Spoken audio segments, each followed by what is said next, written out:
ਚੱਲਦੀ ਲੜੀਵਾਰ ਸੁਖਮਣੀ ਸਾਹਿਬ ਦੀ ਵਿਆਖਿਆ ਵਿਚਾਰ ਵਿੱਚ ਅੱਜ ਆਪਾਂ 16ਵੀਂ ਅਸ਼ਟਪਦੀ ਦੀ ਵਿਚਾਰ ਕਰਨ ਦਾ ਯਤਨ ਕਰਾਂਗੇ।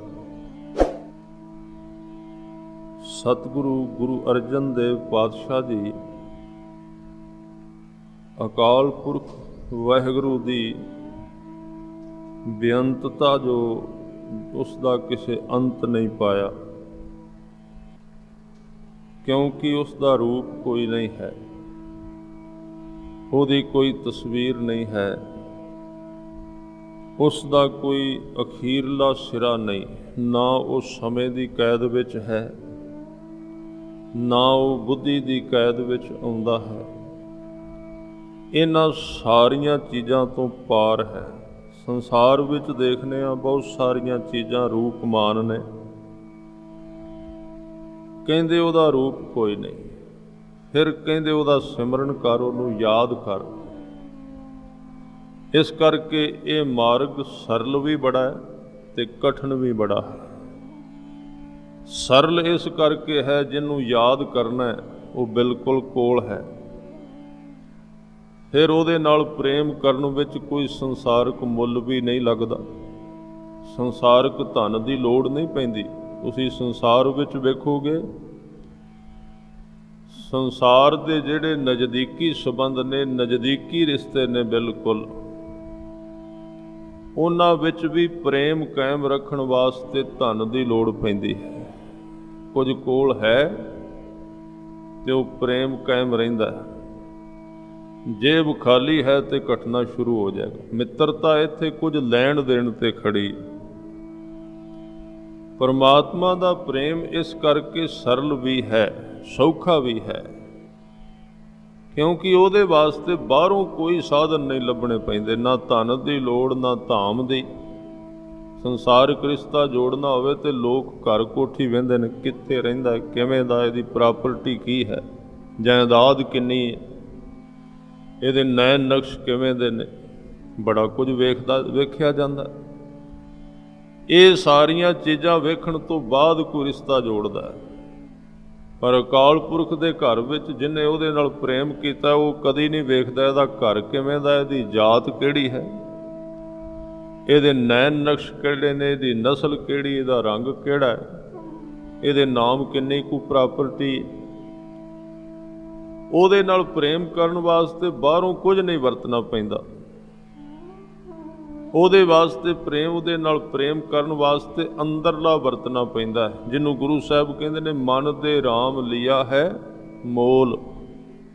ਉੱਥੇ ਅੰਦਰਲਾ ਹਿੱਸਾ ਦੇਣਾ ਪੈਂਦਾ, ਉੱਥੇ ਬਾਹਰੋਂ ਕੁਝ ਲਿਆਉਣਾ ਨਹੀਂ ਪੈਂਦਾ। ਇਸ ਕਰਕੇ ਸੌਖਾ, ਇਸ ਕਰਕੇ ਹੈ ਸਰਲ, ਸਭ ਤੋਂ ਸੌਖਾ ਕੋਲ ਹੀ ਹੈ ਜੋ ਅਸੀਂ ਦੇ ਸਕਦੇ ਹਾਂ। ਫਿਰ ਇਸ ਪ੍ਰੇਮ ਦੇ ਵਿੱਚ, ਇਸ ਨਾਤੇ ਵਿੱਚ, ਇਸ ਰਿਸ਼ਤੇ ਵਿੱਚ ਕਈ ਤਰ੍ਹਾਂ ਦੇ ਬਹੁਤ ਸਾਰੀਆਂ ਪ੍ਰਾਪਤੀਆਂ ਨੇ, ਕਿਉਂਕਿ ਜਿਹਦੇ ਨਾਲ ਰਿਸ਼ਤਾ ਨਾਤਾ ਜੋੜਿਆ ਜਾਣਾ ਉਹ ਸ਼ਕਤੀਸ਼ਾਲੀ ਬਹੁਤ ਹੈ, ਉਹ ਤਾਕਤਵਰ ਬੜਾ ਹੈ। ਨਾ ਉਹ ਮਰੈ ਨਾ ਹੋਵੇ ਸੋਗ। ਜਿਨ੍ਹਾਂ ਨੇ ਉਹਦੇ ਨਾਲ ਪ੍ਰੇਮ ਕੀਤਾ ਹੈ, ਨਾ ਉਹ ਕਦੀ ਮਰਦਾ ਹੈ, ਨਾ ਕਦੀ ਸੋਗ ਆਉਂਦਾ ਹੈ, ਸਦੀਵ ਨਾਲ ਰਹਿੰਦਾ ਹੈ। ਇਸ ਦੇਹ ਦੇ ਮਰਨ ਤੋਂ ਬਾਅਦ ਵੀ ਉਹ ਸਾਥੀ ਹੈ, ਸੰਗੀ ਹੈ। ਇਸ ਕਰਕੇ ਉਹਦਾ ਪ੍ਰੇਮ ਸ੍ਰੇਸ਼ਟ ਹੈ ਔਰ ਸੌਖਾ ਹੈ ਤੇ ਸਰਲ ਹੈ। ਇਸ ਪੱਖੋਂ ਬੜਾ ਸਰਲ ਹੈ ਕਿ ਉਹਦੇ ਵਾਸਤੇ ਸਾਨੂੰ ਧਨ ਦੀ ਲੋੜ ਨਹੀਂ, ਸਿੱਧਾ ਅਸੀਂ ਕਰ ਸਕਦੇ ਹਾਂ ਆਪਣੇ ਤੌਰ ਤੇ। ਪਰ ਦੂਜੇ ਪਾਸੇ ਕਠਿਨ ਇੱਕ ਹੋਰ ਕਾਰਨ ਹੈ ਜਿਹਦੇ ਕਰਕੇ ਬੜਾ ਕਠਿਨ, ਔਖਾ ਹੈ। ਉਹ ਕਠਿਨ ਤਾਂ ਹੈ ਕਿਉਂਕਿ ਉਹ ਦਿਸਦਾ ਕੋਈ ਨਹੀਂ, ਉਹਦਾ ਆਕਾਰ ਕੋਈ ਨਹੀਂ, ਨਿਰੰਕਾਰ ਹੈ, ਅਰੂਪ ਹੈ, ਰੂਪ ਤੋਂ ਰਹਿਤ। ਇੱਥੇ ਆ ਕੇ ਉਹਦੇ ਨਾਲ ਜੁੜਨ ਲੱਗਿਆਂ ਕਠਿਨਤਾ ਆਉਂਦੀ ਹੈ ਸਾਧਕ ਨੂੰ। ਇਸ ਰਾਹ ਤੇ ਤੁਰਨ ਵਾਲੇ ਨੂੰ ਕੁਝ ਲੱਭਦਾ ਨਹੀਂ, ਹੱਥ ਪੈਰ ਮਾਰਦਾ ਹਨੇਰੇ ਵਿੱਚ। ਉਹਦਾ ਮਾਰਗ ਅਦ੍ਰਿਸ਼ਟ, ਨਾ ਦਿਸਣ ਵਾਲਾ, ਇਸ ਕਰਕੇ ਉਹ ਕਠਿਨ ਹੋ ਗਿਆ। ਤਾਂ ਹੀ ਕਿਹਾ ਸੀ ਗੁਰਬਾਣੀ ਦੇ ਵਿੱਚ, ਗੁਰੂ ਅਮਰਦਾਸ ਪਾਤਸ਼ਾਹ ਜੀ ਨੇ, ਖੰਨਿਓ ਤਿੱਖੀ ਵਾਲੋਂ ਨਿੱਕੀ ਏਤ ਮਾਰਗ ਜਾਣਾ। ਵਾਲ ਤੋਂ ਵੀ ਬਰੀਕ ਰਸਤਾ, ਖੰਡੇ ਦੀ ਧਾਰ ਤੇ ਤੁਰਨ ਵਰਗਾ ਹੈ। ਕਿਉਂ ਇਸ ਤਰ੍ਹਾਂ ਦਾ ਹੈ? ਕਿਉਂਕਿ ਜਿਹਨੂੰ ਜਪ ਰਹੇ ਹਾਂ, ਜਿਹਦੇ ਵਾਸਤੇ ਪਾਠ ਕਰ ਰਹੇ ਹਾਂ, ਪਤਾ ਹੀ ਕੋਈ ਨਹੀਂ ਹੈ ਕਿੱਥੇ ਹੈ, ਵੇਖੇ ਕੋਈ ਨਹੀਂ। ਸਿੱਧਾ ਵਿਸ਼ਵਾਸ ਹੈ ਨਾ, ਵੇਖਿਆ ਹੈ ਹੀ ਨਹੀਂ। ਇੱਕ ਸਿਰ ਧੜ ਦੀ ਬਾਜੀ, ਇੱਕ ਜੁਵਾ ਹੈ। ਜਿਹਨੂੰ ਜਪਿਆ ਜਾ ਰਿਹਾ ਉਹਨੂੰ ਵੇਖੀ ਕਦੀ ਨਹੀਂ, ਇਸ ਕਰਕੇ ਕਠਿਨ ਹੈ। ਗੁਰੂ ਸਾਹਿਬ ਨੇ ਉਹਨੂੰ ਥੋੜ੍ਹਾ ਜਿਹਾ ਸਰਲ ਕਰ ਦਿੱਤਾ। ਮੈਂ ਥੋੜ੍ਹੀ ਜਿਹੀ ਆਰੰਭ ਵਿੱਚ ਬੇਨਤੀ ਕਰਦੇ, ਕਿਉਂਕਿ ਇਹ ਸ਼ਲੋਕ ਹੈ, ਰੂਪ ਨਾ ਰੇਖ ਨਾ ਰੰਗ ਕਿਛ। ਪਰਮਾਤਮਾ ਦਾ ਕੋਈ ਰੂਪ ਨਹੀਂ, ਉਹਦਾ ਕੋਈ ਰੰਗ ਨਹੀਂ, ਉਹਦਾ ਕੋਈ ਮਕਾਨ ਨਹੀਂ, ਉਹਦਾ ਕੋਈ ਐਡਰੈਸ ਨਹੀਂ ਹੈ। ਗੁਰੂ ਸਾਹਿਬ ਨੇ ਇੱਕ ਕਲਾ ਖੇਡੀ ਹੈ ਸਾਡੇ ਵਾਸਤੇ, ਉਹਨੂੰ ਸਰਲ ਕਰ ਦਿੱਤਾ ਹੈ, ਕਿਉਂਕਿ ਉਹ ਦਿਸਣ ਵਿੱਚ ਨਹੀਂ ਆਉਂਦਾ। ਸਤਿਗੁਰੂ ਨੇ ਸਾਨੂੰ ਇੱਕ ਐਸੀ ਚੀਜ਼ ਨਾਲ ਜੋੜ ਦਿੱਤਾ ਜਿਹੜੀ ਦਿਸਦੀ ਵੀ ਹੈ ਤੇ ਅਣਦਿਸਦੀ ਵੀ ਹੈ। ਉਹਦੀ ਜੇ ਕੋਈ ਵਰਤੋਂ ਕਰ ਲੈ ਤੇ ਰੂਪਹੀਨ ਪਰਮਾਤਮਾ ਨਾਲ ਉਹਦੇ ਨਾਤੇ ਰਿਸ਼ਤੇ ਜੁੜਨੇ ਸ਼ੁਰੂ ਹੋ ਜਾਂਦੇ ਨੇ।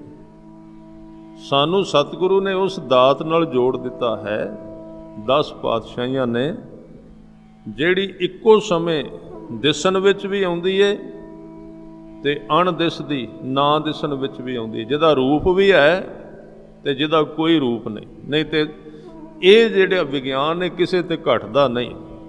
ਤੁਸੀਂ ਵੇਖੋਗੇ ਜਾਂ ਬੰਦਾ ਰੂਪਮਾਨ ਹੈ, ਅਸੀਂ ਵੇਖਦੇ ਹਾਂ ਤਸਵੀਰ ਹੈ ਸਾਡੀ ਸਰੀਰ, ਅਸੀਂ ਅਰੂਪ ਨਹੀਂ। ਜਾਂ ਫਿਰ ਕੋਈ ਅਰੂਪ ਹੋ ਜਾਂਦਾ, ਜਿਵੇਂ ਹਵਾ ਹੈ, ਉਹਦਾ ਰੂਪ ਹੀ ਕੋਈ ਨਹੀਂ। ਪਰ ਸਤਿਗੁਰੂ ਨੇ ਸਾਨੂੰ ਇੱਕ ਐਸਾ ਕਨੈਕਸ਼ਨ ਦਿੱਤਾ, ਐਸਾ ਵਿਗਿਆਨ ਦੇ ਦਿੱਤਾ, ਜਿਹਦੇ ਵਿੱਚ ਦੋਵੇਂ ਗੁਣ ਨੇ। ਉਹ ਇੱਕੋ ਵਕਤ ਦਿਸਦਾ ਵੀ ਏ ਤੇ ਅਣਦਿਸਦਾ ਵੀ ਏ। ਉਹ ਕਿਹੜੀ ਚੀਜ਼ ਹੈ? ਉਹ ਗੁਰੂ ਕਾ ਸ਼ਬਦ ਹੈ। ਥੋੜ੍ਹਾ ਜਿਹਾ ਹੋਰ ਧਿਆਨ ਇਕਾਗਰ ਕਰਨਾ। ਗੁਰੂ ਕੇ ਸ਼ਬਦ ਵਿੱਚ ਦੋਵੇਂ ਗੁਣ ਨੇ। ਤੁਸੀਂ ਵੇਖੋਗੇ ਜਦੋਂ ਬੰਦਾ ਸ਼ਬਦ ਉਚਾਰਦਾ ਹੈ ਉਦੋਂ ਪ੍ਰਗਟ ਹੋ ਜਾਂਦਾ, ਉਦੋਂ ਉਹਦੀ ਤਸਵੀਰ ਬਣਦੀ ਹੈ। ਆਵਾਜ਼ ਹੈ ਉਹਦੀ। ਆਪਾਂ ਜਦੋਂ ਬੋਲਦੇ ਹਾਂ ਸ਼ਬਦ ਨੂੰ, ਸ਼ਬਦ ਵਿੱਚੋਂ ਆਵਾਜ਼ ਪੈਦਾ ਹੁੰਦੀ ਹੈ, ਸਾਊਂਡ ਪਕੜ ਲੈਂਦਾ, ਉਸ ਨੂੰ ਮਸ਼ੀਨਰੀ ਪਕੜ ਸਕਦੀ, ਰਿਕਾਰਡਿੰਗ ਹੋ ਜਾਂਦੀ ਹੈ। ਉਹ ਉਹਦਾ ਰੂਪ ਹੈ ਸ਼ਬਦ ਦਾ। ਉਦੋਂ ਉਹ ਰੂਪਮਾਨ ਹੈ, ਦਿਸਦਾ। ਤੇ ਜਦੋਂ ਅਸੀਂ ਬੋਲਣਾ ਬੰਦ ਕਰਨੇ ਆ, ਨਾਲ ਹੀ ਉਹ ਅਰੂਪ ਹੋ ਜਾਂਦਾ ਹੈ। ਅਰੂਪ ਦਾ ਭਾਵ ਦਿਸਦਾ ਨਹੀਂ। ਇਹ ਕਿੱਥੇ ਚਲਾ ਗਿਆ ਦਾ ਸਾਨੂੰ ਪਤਾ ਨਹੀਂ ਲੱਗਦਾ। ਸ਼ਬਦ ਕਿੱਥੋਂ ਉੱਗਦਾ ਤੇ ਕਿੱਥੇ ਲੀਨ ਹੋ ਜਾਂਦਾ। ਜਿਹਨੂੰ ਇਹ ਸਮਝ ਆ ਗਈ ਉਹ ਨੇੜੇ ਚਲਾ ਗਿਆ ਨਾਮ ਦੇ। ਸਾਨੂੰ ਬਸ ਇਹ ਸਮਝ ਆਉਣੀ ਚਾਹੀਦੀ ਕਿ ਜਦੋਂ ਅਸੀਂ ਉਹਨੂੰ ਉਚਾਰਨੇ ਆ ਉਦੋਂ ਉਹ ਦਿਸਦਾ ਹੈ, ਜਦੋਂ ਅਸੀਂ ਚੁੱਪ ਕਰ ਜਾਂਦੇ ਆ ਉਦੋਂ ਉਹ ਰੂਪ ਖਤਮ ਕਰ ਜਾਂਦਾ ਹੈ। ਤਾਂ ਸਿੱਖ ਨੇ ਕੀ ਕਰਨਾ ਹੈ? ਉਹਦੇ ਉਸ ਜਦੋਂ ਉਚਾਰਨ ਕੀਤੇ ਹੋਏ ਸਰੂਪ ਦੇ ਵਿੱਚ ਆਪਣਾ ਧਿਆਨ ਲਾਉਣਾ ਹੁੰਦਾ, ਫਿਰ ਆਪਣੇ ਆਪ ਨੂੰ ਉਹਦੇ ਨਾਲ ਜੋੜਨਾ ਜਿਹੜਾ ਅਰੂਪ ਹੈ। ਇਸ ਕਰਕੇ ਰੂਪ ਨਾ ਰੇਖ, ਅਕਾਲ ਪੁਰਖ ਦਾ ਕੋਈ ਰੂਪ ਨਹੀਂ, ਉਹਦਾ ਕੋਈ ਰੇਖ ਨਹੀਂ। ਗੁਰੂ ਅਰਜਨ ਦੇਵ ਸੱਚੇ ਪਾਤਸ਼ਾਹ ਕਹਿੰਦੇ, ਰੂਪ ਨਾ ਰੇਖ ਨਾ ਰੰਗ ਕਿਛ, ਤ੍ਰੇਹ ਗੁਣ ਤੇ ਪ੍ਰਭ ਭਿੰਨ। ਉਹਦਾ ਇੱਕ ਰੂਪ ਸਤਿਗੁਰੂ ਸਾਨੂੰ ਉਹਦੀ ਅਵਸਥਾ ਦੱਸ ਰਹੇ ਨੇ, ਜਿਸ ਨੂੰ ਕਲਗੀਧਰ ਪਾਤਸ਼ਾਹ ਕਹਿੰਦੇ, ਚੱਕਰ ਚਿਹਨ ਅਰ ਬਰਨ ਜਾਤ ਅਰ ਪਾਤ ਨਹਿਨ ਜੇ। ਨਾ ਉਹਦੀ ਜਾਤ, ਨਾ ਪਾਤ, ਨਾ ਚੱਕਰ, ਨਾ ਚਿਹਨ, ਕੁਝ ਵੀ ਨਹੀਂ। ਚੱਕਰ ਚਿਹਨ ਅਰ ਬਰਨ ਜਾਤ ਅਰ ਪਾਤ ਨਹਿਨ ਜੇ, ਰੂਪ ਰੰਗ ਅਰ ਰੇਖ ਭੇਖ ਕੋ ਕਹਿ ਨਾ ਸਕਤ ਕਹਿ। ਅਚਲ ਮੂਰਤ ਅਨਭਉ ਪ੍ਰਕਾਸ਼, ਅਮ ਤੋਜ ਕਹਿਜੈ ਕੋਟ ਇੰਦਰ ਇੰਦਰਾਨ, ਸਾਹੋ ਸਾਹਣ ਗਣੀਜੈ।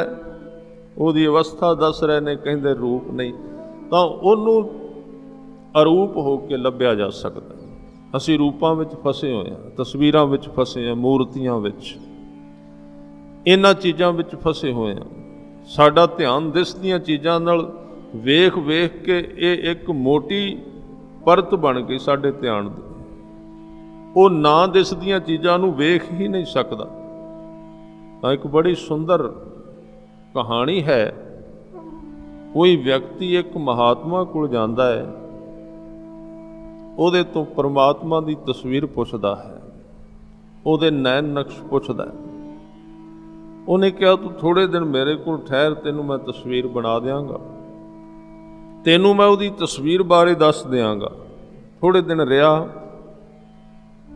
ਤੇ ਉਸ ਮਹਾਤਮਾ ਨੇ, ਜਿਹੜਾ ਖੁਦ ਕਈ ਵਰ੍ਹਿਆਂ ਤੋਂ ਸਾਧਨਾ ਕਰ ਰਿਹਾ ਸੀ, ਇੱਕ ਕਾਗਜ਼ ਕੱਢਿਆ, ਬਿਲਕੁਲ ਖਾਲੀ ਸੀ, ਸਾਫ਼, ਉਸ ਆਏ ਹੋਏ ਮਨੁੱਖ ਨੂੰ ਦਿੱਤਾ।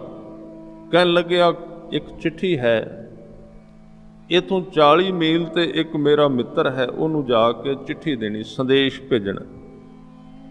ਹੁਣ ਜਿਹੜਾ ਸਾਧ ਸੰਗਤ ਉਹ ਪੁੱਛਣ ਆਇਆ ਸੀ, ਉਹ ਵੇਖ ਕੇ ਹੈਰਾਨ ਹੋ ਗਿਆ। ਉਹਨੇ ਵੇਖਿਆ ਕਾਗਜ਼ ਤੇ ਲਿਖਿਆ ਕੁਝ ਵੀ ਨਹੀਂ, ਬਿਲਕੁਲ ਖਾਲੀ, ਸਾਫ਼ ਹੈ ਕਾਗਜ਼। ਪਰ ਉਹਨੇ ਫਿਰ ਵੀ ਹੁਕਮ ਮੰਨਿਆ, ਉਹਦੇ ਤੋਂ ਕਾਗਜ਼ ਲਿਆ ਤੇ ਉਹਨੂੰ ਜੇਬ ਵਿੱਚ ਪਾਇਆ, ਤੁਰਿਆ 40 ਮੀਲ ਦੇ ਪੰਧ ਤੇ ਚਲਾ ਗਿਆ। ਇੱਕ ਮਹਾਤਮਾ ਅੱਗੇ ਬੈਠਾ ਸੀ, ਉਹਨੇ ਆਪਣਾ ਨਾਮ ਪਤਾ ਦੱਸ ਕੇ ਕਿ ਮੈਨੂੰ ਭੇਜਿਆ, ਤੁਹਾਡੇ ਕੋਲ ਪੱਤਰ ਭੇਜਿਆ, ਚਿੱਠੀ। ਉਹ ਖਾਲੀ ਕਾਗਜ਼ ਉਹਦੇ ਹੱਥ ਵਿੱਚ ਫੜਾ ਦਿੱਤਾ। ਪਰ ਜਿਹਨੂੰ ਭੇਜਿਆ ਸੀ ਉਹਨੇ ਵੀ ਚੰਗੀ ਤਰ੍ਹਾਂ ਵੇਖਿਆ ਤੇ ਇੰਜ ਲੱਗਾ ਜਿਵੇਂ ਵਿੱਚੋਂ ਕੁਝ ਪੜ੍ਹ ਰਿਹਾ। ਚੰਗੀ ਤਰ੍ਹਾਂ ਉਹਨੇ ਪੜ੍ਹਿਆ ਤੇ ਬੜਾ ਖੁਸ਼ ਹੋਇਆ, ਆਪਣੀ ਜੇਬ ਵਿੱਚ ਪਾ ਲਿਆ, ਕੁਝ ਨਹੀਂ ਕਿਹਾ। ਜਿਹੜਾ ਲੈ ਕੇ ਗਿਆ ਸੀ ਉਹਨੇ ਸੋਚਿਆ ਵੀ ਪਹਿਲਾਂ ਇੱਕ ਮੂਰਖ ਦੇ ਮੱਥੇ ਲੱਗੇ ਸੀ, ਦੂਸਰਾ ਲੱਗ ਗਿਆ, ਕਿਉਂਕਿ ਉਹਨੇ ਖਾਲੀ ਭੇਜਿਆ, ਇਹਨੇ ਵੀ ਖਾਲੀ ਪੜ੍ਹਿਆ, ਕੁਝ ਨਹੀਂ ਲਿਖਿਆ ਜਿਹਦੇ ਉੱਤੇ। ਉਹਨੇ ਖਾਲੀ ਭੇਜਿਆ ਸੀ, ਇਹਨੇ ਖਾਲੀ ਪੜ੍ਹ ਲਿਆ। ਕਮਾਲ ਹੋ ਗਈ। ਦੋਵਾਂ ਦੇ ਇਸ ਤਰ੍ਹਾਂ ਲੱਗਦਾ ਜਿਵੇਂ ਕੋਈ ਫਰਕ ਹੁੰਦਾ ਹੈ, ਬਿਨਾਂ ਲਿਖੀ ਚੀਜ਼ ਪੜ੍ਹੀ ਜਾਂਦੇ ਨੇ। ਉਹ ਜਦੋਂ ਵਾਪਸ ਮੁੜਨ ਲੱਗਾ ਤੇ ਉਸ ਸਾਧੂ ਨੇ ਬਾਂਹ ਫੜ ਲਈ, ਕਹਿਣ ਲੱਗੇ ਵਾਪਸ ਕਿਉਂ ਮੁੜਨਾ? ਕਹਿੰਦੇ ਵਾਪਸ ਕੀ ਮੁੜਨਾ ਹੈ, ਮੈਂ ਆਪਣਾ ਟਾਈਮ ਖਰਾਬ ਕਰ ਦਿੱਤਾ ਦੋ ਮੂਰਖਾਂ ਦੇ ਵਿੱਚ ਆ ਕੇ। ਪਹਿਲੇ ਨੇ ਖਾਲੀ ਕਾਗਜ਼ ਭੇਜਿਆ, ਦੂਜੇ ਨੇ ਖਾਲੀ ਪੜ੍ਹਿਆ। ਕਮਾਲ ਹੋ ਗਈ, ਮੈਂ ਆਪਣਾ ਸਮਾਂ ਕਿਉਂ ਬਰਬਾਦ ਕਰਾਂ? ਉਹਨੇ ਕਿਹਾ ਜਿਹਦੀ ਤਸਵੀਰ ਤੂੰ ਲੱਭਣਾ ਹੈ ਨਾ, ਉਹ ਇੱਥੋਂ ਹੀ ਲੱਭਦੀ ਜਿੱਥੇ ਕੁਝ ਨਹੀਂ ਲਿਖਿਆ ਹੋਇਆ। ਜਿਹੜਾ ਬਿਲਕੁਲ ਖਾਲੀ ਏ, ਇਹਦਾ ਭਾਵ ਸੀ ਜੇ ਤੂੰ ਉਹਨੂੰ ਵੇਖਣਾ ਸੱਜਣਾ, ਆਪਣੇ ਮਨ ਦੀ ਤਸਵੀਰ ਨੂੰ ਇਸ ਤਰ੍ਹਾਂ ਬਣਾ ਲੈ ਜਿਵੇਂ ਕੋਰਾ ਕਾਗਜ਼ ਖਾਲੀ ਹੁੰਦਾ ਬਿਲਕੁਲ। ਅਜੇ ਤੇ ਤੂੰ ਆਪਣੀ ਮਨ ਮਰਜ਼ੀ ਬੜੀ ਲਿਖੀ ਹੋਈ ਹੈ ਮਨ ਦੇ ਕਾਗਜ਼, ਤੂੰ ਆਪਣੀ ਹਉਮੈ ਦੇ ਲੇਖ ਲਿਖੇ ਹੋਏ ਨੇ ਆਪਣੇ ਮਨ ਦੇ ਉੱਤੇ, ਤੂੰ ਆਪਣੀ ਵਾਸਨਾ, ਆਪਣੇ ਲੋਭ, ਆਪਣੇ ਅਹੰਕਾਰ, ਆਪਣੇ ਕ੍ਰੋਧ ਦੇ ਲੇਖ ਭਰ ਕੇ ਲਿਖੇ ਹੋਏ ਨੇ। ਤੇ ਲੇਖਾਂ ਦੇ ਉੱਤੇ ਲੇਖ ਲਿਖੇ ਗਏ ਨੇ, ਲੇਖਾਂ ਦੇ ਉੱਤੇ ਲੇਖ ਲਿਖੇ ਗਏ ਨੇ। ਹੁਣ ਤੇ ਦਿਸਦਾ ਹੀ ਕੋਈ ਨਹੀਂ ਕਾਗਜ਼ ਵੀ ਹੈ ਕਿ ਨਹੀਂ ਉੱਥੇ। ਲਿਖ ਲਿਖ ਕੇ ਕਾਲਾ ਕਰ ਦਿੱਤਾ ਜੀਵਨ ਸਾਰਾ। ਆਪਣੇ ਵਿਚਾਰ, ਆਪਣਾ ਅਧੂਰਾ ਗਿਆਨ। ਜਿੱਦਣ ਤੇਰਾ ਮਨ ਇਸ ਕੋਰੇ ਕਾਗਜ਼ ਵਰਗਾ ਸਾਫ਼ ਹੋ ਜਾਏਗਾ ਨਾ, ਉਸ ਦਿਨ ਤੈਨੂੰ ਬਾਹਰੋਂ ਵੇਖਣ ਦੀ ਲੋੜ ਨਹੀਂ। ਉਹਦੀ ਤਸਵੀਰ ਤੈਨੂੰ ਆਪਣੇ ਹੀ ਮਨ ਦੇ ਵਿੱਚੋਂ ਉਹਦੇ ਦਰਸ਼ਨ, ਉਹਦੀ ਤਸਵੀਰ, ਉਹਦਾ ਦੀਦਾਰ ਹੋਣਾ ਸ਼ੁਰੂ ਹੋ ਜਾਏਗਾ। ਬਾਹਰੋਂ ਕਦੀ ਕਿਸੇ ਨੂੰ ਦਿਸਿਆ ਨਹੀਂ। ਜਿੰਨਾ ਚਿਰ ਤੇਰੇ ਮਨ ਦੇ ਉੱਤੇ ਕੁਝ ਉਕਰਿਆ ਹੋਇਆ, ਕੁਝ ਲਿਖਿਆ, ਤੇਰਾ ਅਧੂਰਾ ਤੇ ਮਿਥਿਆ ਗਿਆਨ, ਖਿਆਲਾਤ ਤੂੰ ਅੰਦਰ ਪਕੜ ਕੇ ਰੱਖੇਗਾ, ਉਹਨਾਂ ਚਿਰ ਐਵੇਂ ਨਾ ਬਾਹਰੋਂ ਉਹਦੀ ਤਸਵੀਰ ਲੱਭਦਾ ਰਹੀ। ਉਹਨੇ ਕਿਤੇ ਉਹ ਨਹੀਂ ਦਿਸਣਾ, ਦਿਸਣਾ ਉਹਨੇ ਤੇਰੇ ਵਿੱਚੋਂ ਹੀ ਹੈ। ਆਪਣੇ ਆਪ ਨੂੰ ਸੋਧ ਲੈ, ਆਪਣੇ ਆਪ ਨੂੰ ਸਾਫ਼ ਕਰ ਲੈ। ਤਾਂ ਜਿਨ੍ਹਾਂ ਦੇ ਅੰਦਰੋਂ ਇਹ ਮਨ ਰੂਪੀ ਕਾਗਜ਼ ਦੇ ਉੱਤੋਂ ਸਭ ਕੁਝ ਮਿਟ ਗਿਆ, ਸਾਧ ਸੰਗਤ, ਉਹਨਾਂ ਨੂੰ ਅਸਲੀ ਤਸਵੀਰ ਦੇ ਦੀਦਾਰ ਹੋਏ। ਇਹ ਨਹੀਂ ਵੀ ਪ੍ਰਭੂ ਦੀ ਕੋਈ ਤਸਵੀਰ ਨਹੀਂ।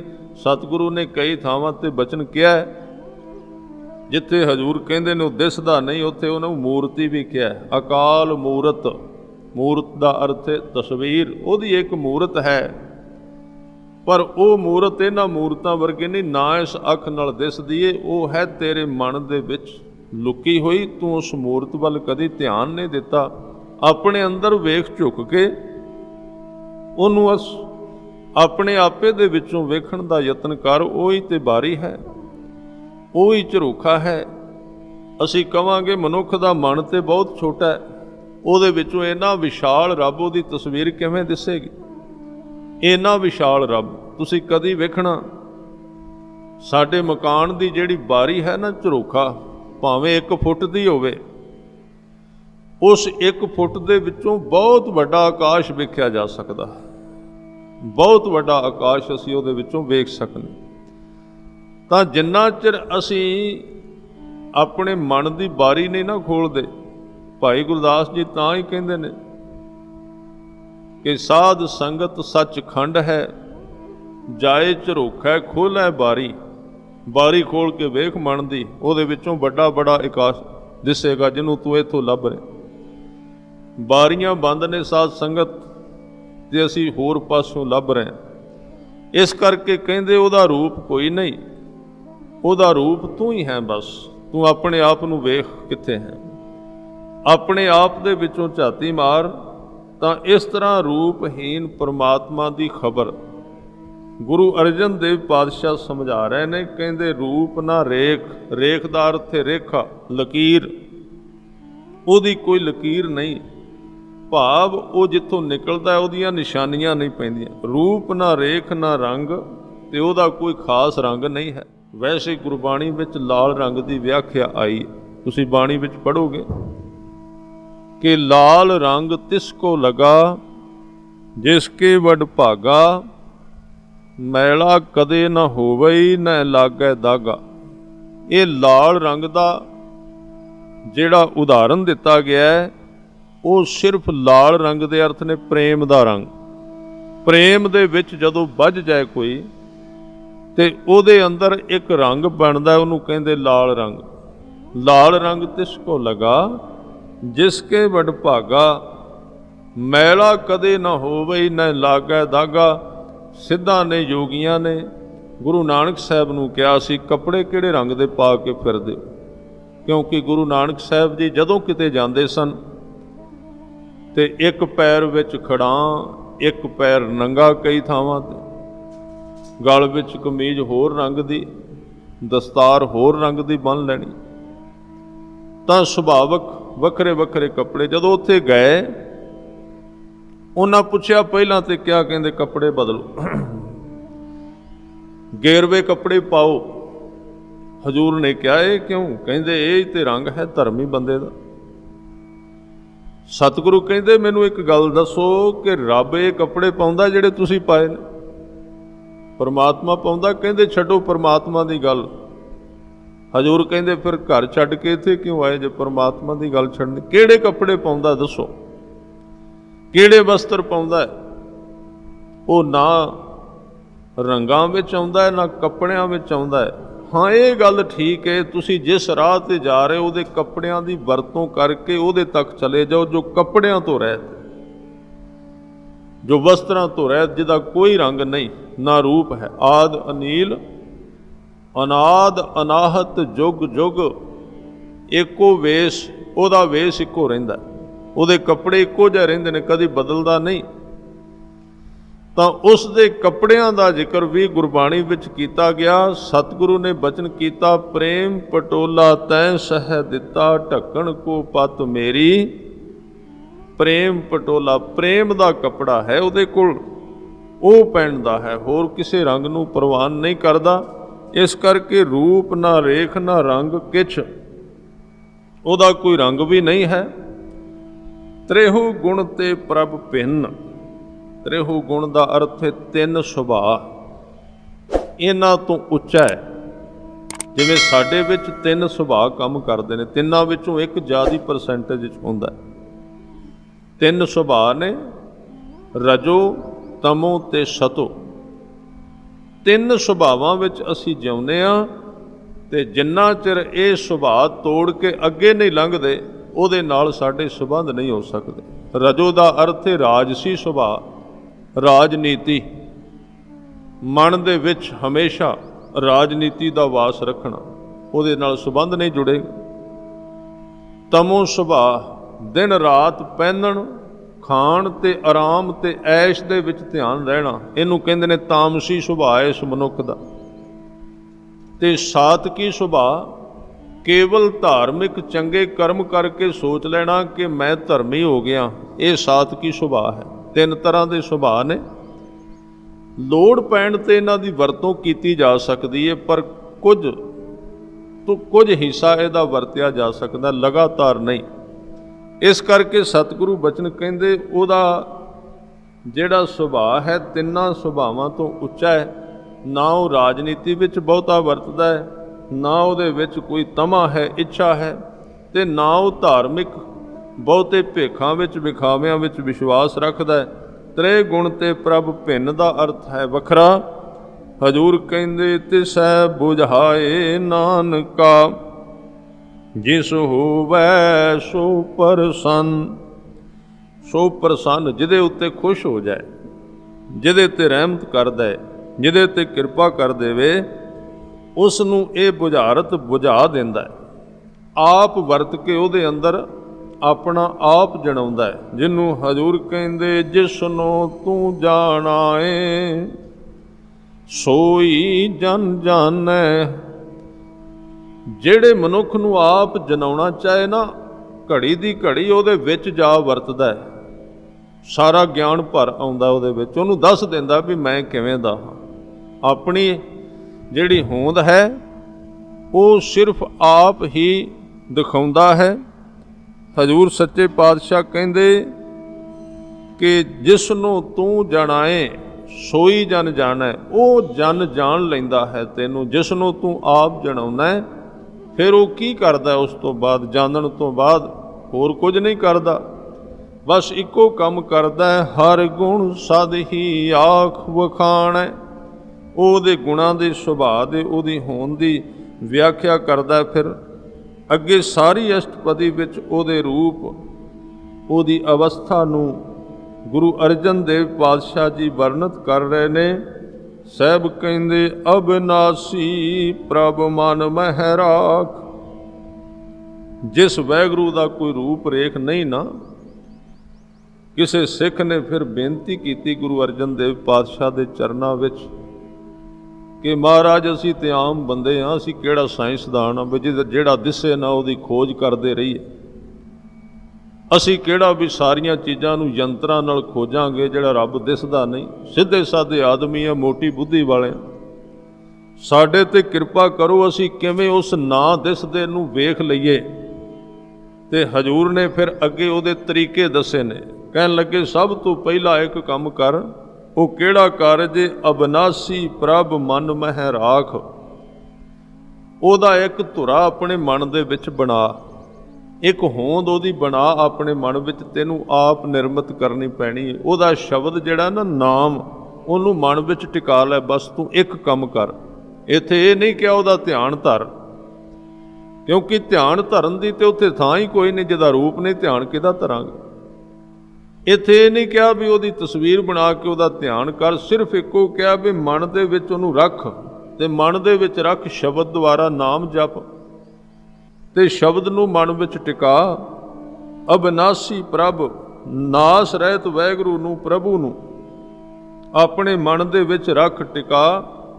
ਤੇ ਇੱਕ ਦੂਸਰਾ ਕੰਮ ਕਰ। ਹਜੂਰ ਕਹਿੰਦੇ ਮਾਨੁਖ ਕੀ ਤੂੰ ਪ੍ਰੀਤ ਤਿਆਗ। ਸੰਸਾਰ ਦੀ ਪ੍ਰੀਤ ਤੋਂ ਥੋੜਾ ਜਿਹਾ ਉੱਚਾ ਹੋ ਜਾ, ਤਾਂ ਉਹਦੇ ਨਾਲ ਤੇਰੀ ਪ੍ਰੀਤ ਵਧੇਗੀ। ਇਹ ਕੁਦਰਤੀ ਤੌਰ ਤੇ ਚੀਜ਼ ਤਾਂ ਇੱਕੋ ਹੀ ਹੈ ਨਾ, ਹੁਣ ਜਿੱਧਰ ਲਾਉਣੀ ਉਧਰ ਕੰਮ ਕਰੇ। ਵਸਤੂ ਇੱਕ ਹੀ ਹੈ। ਸਾਡਾ ਕੰਨ ਇੱਕ ਵਕਤ ਦੋ ਆਵਾਜ਼ਾਂ ਸਮਝ ਸਕਦਾ, ਧਿਆਨ ਦੇਣਾ, ਸੁਣੀਆਂ ਤੇ ਜਾ ਸਕਦੀਆਂ। ਇੱਕ ਕੰਨ ਦੇ ਵਿੱਚ ਇੱਕ ਆਦਮੀ ਬੋਲੇ, ਦੂਸਰੇ ਵਿੱਚ ਦੂਸਰਾ ਬੋਲੇ, ਅਸੀਂ ਕੀ ਕਵਾਂਗੇ? ਅਸੀਂ ਕਵਾਂਗੇ ਭਾਈ ਨੰਬਰ ਸਿਰ ਇੱਕ ਆਦਮੀ ਮੇਰੇ ਨਾਲ ਗੱਲ ਕਰੋ, ਦੋ ਨਹੀਂ, ਇੱਕ ਆਦਮੀ। ਕੰਨ ਕਈ ਆਵਾਜ਼ਾਂ ਸੁਣ ਸਕਦੇ ਨੇ, ਪਰ ਜਿਹੜੀ ਅੰਦਰ ਸੁਰਤ ਹੈ ਸਮਝ ਨਹੀਂ, ਤੇ ਉਹਨੇ ਇੱਕੋ ਗੱਲ ਹੈ ਨਾ ਇੱਕ ਵਕਤ। ਇਸ ਕਰਕੇ ਜਿਹੜੀ ਪ੍ਰੀਤ ਹੈ ਨਾ, ਉਹ ਇੱਕੋ ਵਕਤ ਸਾਰੇ ਥਾਵਾਂ ਤੇ ਨਹੀਂ ਲੱਗ ਸਕਦੀ। ਕਹਿੰਦੇ ਨੇ ਸੰਸਾਰ ਦੀ ਪ੍ਰੀਤ ਘਟਾਏਗਾ ਤੇ ਵਾਹਿਗੁਰੂ ਨਾਲ ਪ੍ਰੀਤ ਬਣੇਗੀ। ਉਧਰ ਪ੍ਰੀਤ ਬੜੀ ਡੂੰਘੀ ਸਾਰੀ ਤੇਰੀ ਖੁੱਭੀ ਹੋਈ ਹੈ, ਹੁਣ ਕਿਵੇਂ ਤੇਰੀ ਪ੍ਰੀਤ ਇੱਧਰ ਜੁੜੇਗੀ? ਥੋੜੀ ਜਿਹੀ ਉਧਰੋਂ ਘਟਾ। ਜਿਸ ਵੇਲੇ ਭਗਤ ਨਾਮਦੇਵ ਜੀ ਨੂੰ ਕਿਸੇ ਨੇ ਪੁੱਛਿਆ ਸੀ ਵੀ ਤੁਹਾਡੀ ਛੰਨ ਕਿਸ ਨੇ ਬਣਾਈ ਹੈ, ਉਹ ਮਿਸਤਰੀ ਸਾਨੂੰ ਦੱਸੋ। ਸਾਰਿਆਂ ਨੇ ਜਦੋਂ ਪੁੱਛਿਆ ਤੇ ਇੱਕ ਨੇ ਇਹ ਵੀ ਕਹਿ ਦਿੱਤਾ ਵੀ ਤੁਹਾਡੀ ਛੰਨ ਬਹੁਤ ਸੋਹਣੀ ਹੈ, ਜੇ ਉਹ ਮਿਸਤਰੀ ਸਾਨੂੰ ਦੱਸ ਦਿਓ ਤੇ ਅਸੀਂ ਉਹਨੂੰ, ਜੇ ਤੁਸੀਂ 100 ਰੁਪਈਆ ਦੇ ਕੇ ਬਣਵਾਈ ਅਸੀਂ 200 ਦੇਵਾਂਗੇ। ਸਾਡੇ ਕੋਲ ਮਾਇਆ ਬਹੁਤ ਹੈ, ਉਸ ਨੂੰ ਲੈ ਆਵਾਂਗੇ। ਤਉ ਪੈ ਦੁਗਣੀ ਮਜ਼ਦੂਰੀ ਦੇਹੋ, ਮੋਕੋ ਬੇਡੀ ਦੇਹੂ ਬਤਾਈ ਹੋ। ਭਗਤ ਜੀ ਕਹਿੰਦੇ ਭਾਈ ਉੱਥੇ ਮਾਇਆ ਨਹੀਂ ਚੱਲਦੀ, ਉੱਥੇ ਰੁਪਈਏ ਨਹੀਂ ਚੱਲਦੇ। ਉਹ ਰੱਬ ਜਿਹੜਾ ਹੈ, ਉਹ ਮਿਸਤਰੀ ਜਿਹੜਾ ਇੱਕ ਹੋਰ ਮਜ਼ਦੂਰੀ ਲੈਂਦਾ ਹੈ। ਉਹ ਕਿਹੜੀ ਹੈ? ਭਗਤ ਜੀ ਕਹਿੰਦੇ ਬੇਡੀ ਪ੍ਰੀਤ ਮਜ਼ਦੂਰੀ ਮੰਗੈ, ਜੇ ਕੋ ਛਾਨ ਛੁਵਾਵੈ ਹੋ। ਉਹ ਜਿਹੜਾ ਮਿਸਤਰੀ ਹੈ ਨਾ, ਜਿਹਨੇ ਸਾਡਾ ਘਰ ਬਣਾਇਆ, ਭਗਤ ਨਾਮਦੇਵ ਜੀ ਕਹਿੰਦੇ ਉਹ ਪ੍ਰੀਤ ਮਜ਼ਦੂਰੀ, ਪ੍ਰੀਤ ਦੀ ਮਜ਼ਦੂਰੀ ਮੰਗਦਾ। ਜਿਹੜਾ ਉਹਨੂੰ ਪ੍ਰੀਤ ਕਰੇ ਉਹਦਾ ਘਰ ਬਣਾਉਂਦਾ। ਬੇਡੀ ਪ੍ਰੀਤ ਮਜ਼ਦੂਰੀ ਮੰਗੈ, ਜੇ ਕੋ ਛਾਨ ਛੁਵਾਵੈ ਹੋ। ਤੇ ਉਹਨਾਂ ਨੇ ਕਹਿ ਦਿੱਤਾ ਅਸੀਂ ਵੀ ਕਰ ਲੈਂਦੇ ਹਾਂ ਪ੍ਰੀਤ ਉਹਦੇ ਨਾਲ। ਕਹਿਣ ਲੱਗੇ ਇਸ ਤਰ੍ਹਾਂ ਨਹੀਂ ਗੱਲ ਬਣਨੀ। ਪ੍ਰੀਤ ਵੇਖੋ ਲੱਗੀ ਕਿੱਥੇ ਹੋਈ ਹੈ? ਪ੍ਰੀਤ ਲੱਗੀ ਹੋਈ ਹੈ ਪਰਿਵਾਰ ਵਿੱਚ, ਖਿੱਚ ਪਈ ਹੋਈ ਹੈ ਸੰਸਾਰ ਦੀ। ਮਨ ਰਹਿੰਦਾ ਸਾਰਾ ਦਿਨ ਧੀਆਂ ਪੁੱਤਰਾਂ ਵਿੱਚ, ਪਰਿਵਾਰ ਵਿੱਚ, ਪਤਨੀ ਵਿੱਚ, ਬੱਚਿਆਂ ਵਿੱਚ। ਉੱਥੇ ਸਾਰਾ ਦਿਨ ਖੁੱਭਾ ਰਹਿੰਦਾ ਮਾਇਆ ਇਕੱਠੀ ਕਰਨ ਦੇ ਵਿੱਚ। ਹੁਣ ਦੱਸੋ ਪ੍ਰੀਤ ਤੁਸੀਂ ਕਿਵੇਂ ਕਰੋਗੇ? ਤਾਂ ਉਹਨਾਂ ਨੇ ਪੁੱਛਿਆ ਫਿਰ ਕੀ ਕਰਨਾ ਚਾਹੀਦਾ ਹੈ? ਤੇ ਭਗਤ ਜੀ ਫਿਰ ਉਹਨਾਂ ਨੂੰ ਜਵਾਬ ਦਿੰਦੇ ਕਹਿੰਦੇ ਲੋਗ ਕੁਟੰਬ ਸਭੂ ਤੇ ਤੋਰੈ, ਤੋ ਆਪਣ ਬੇਡੀ ਆਵੈ ਹੋ।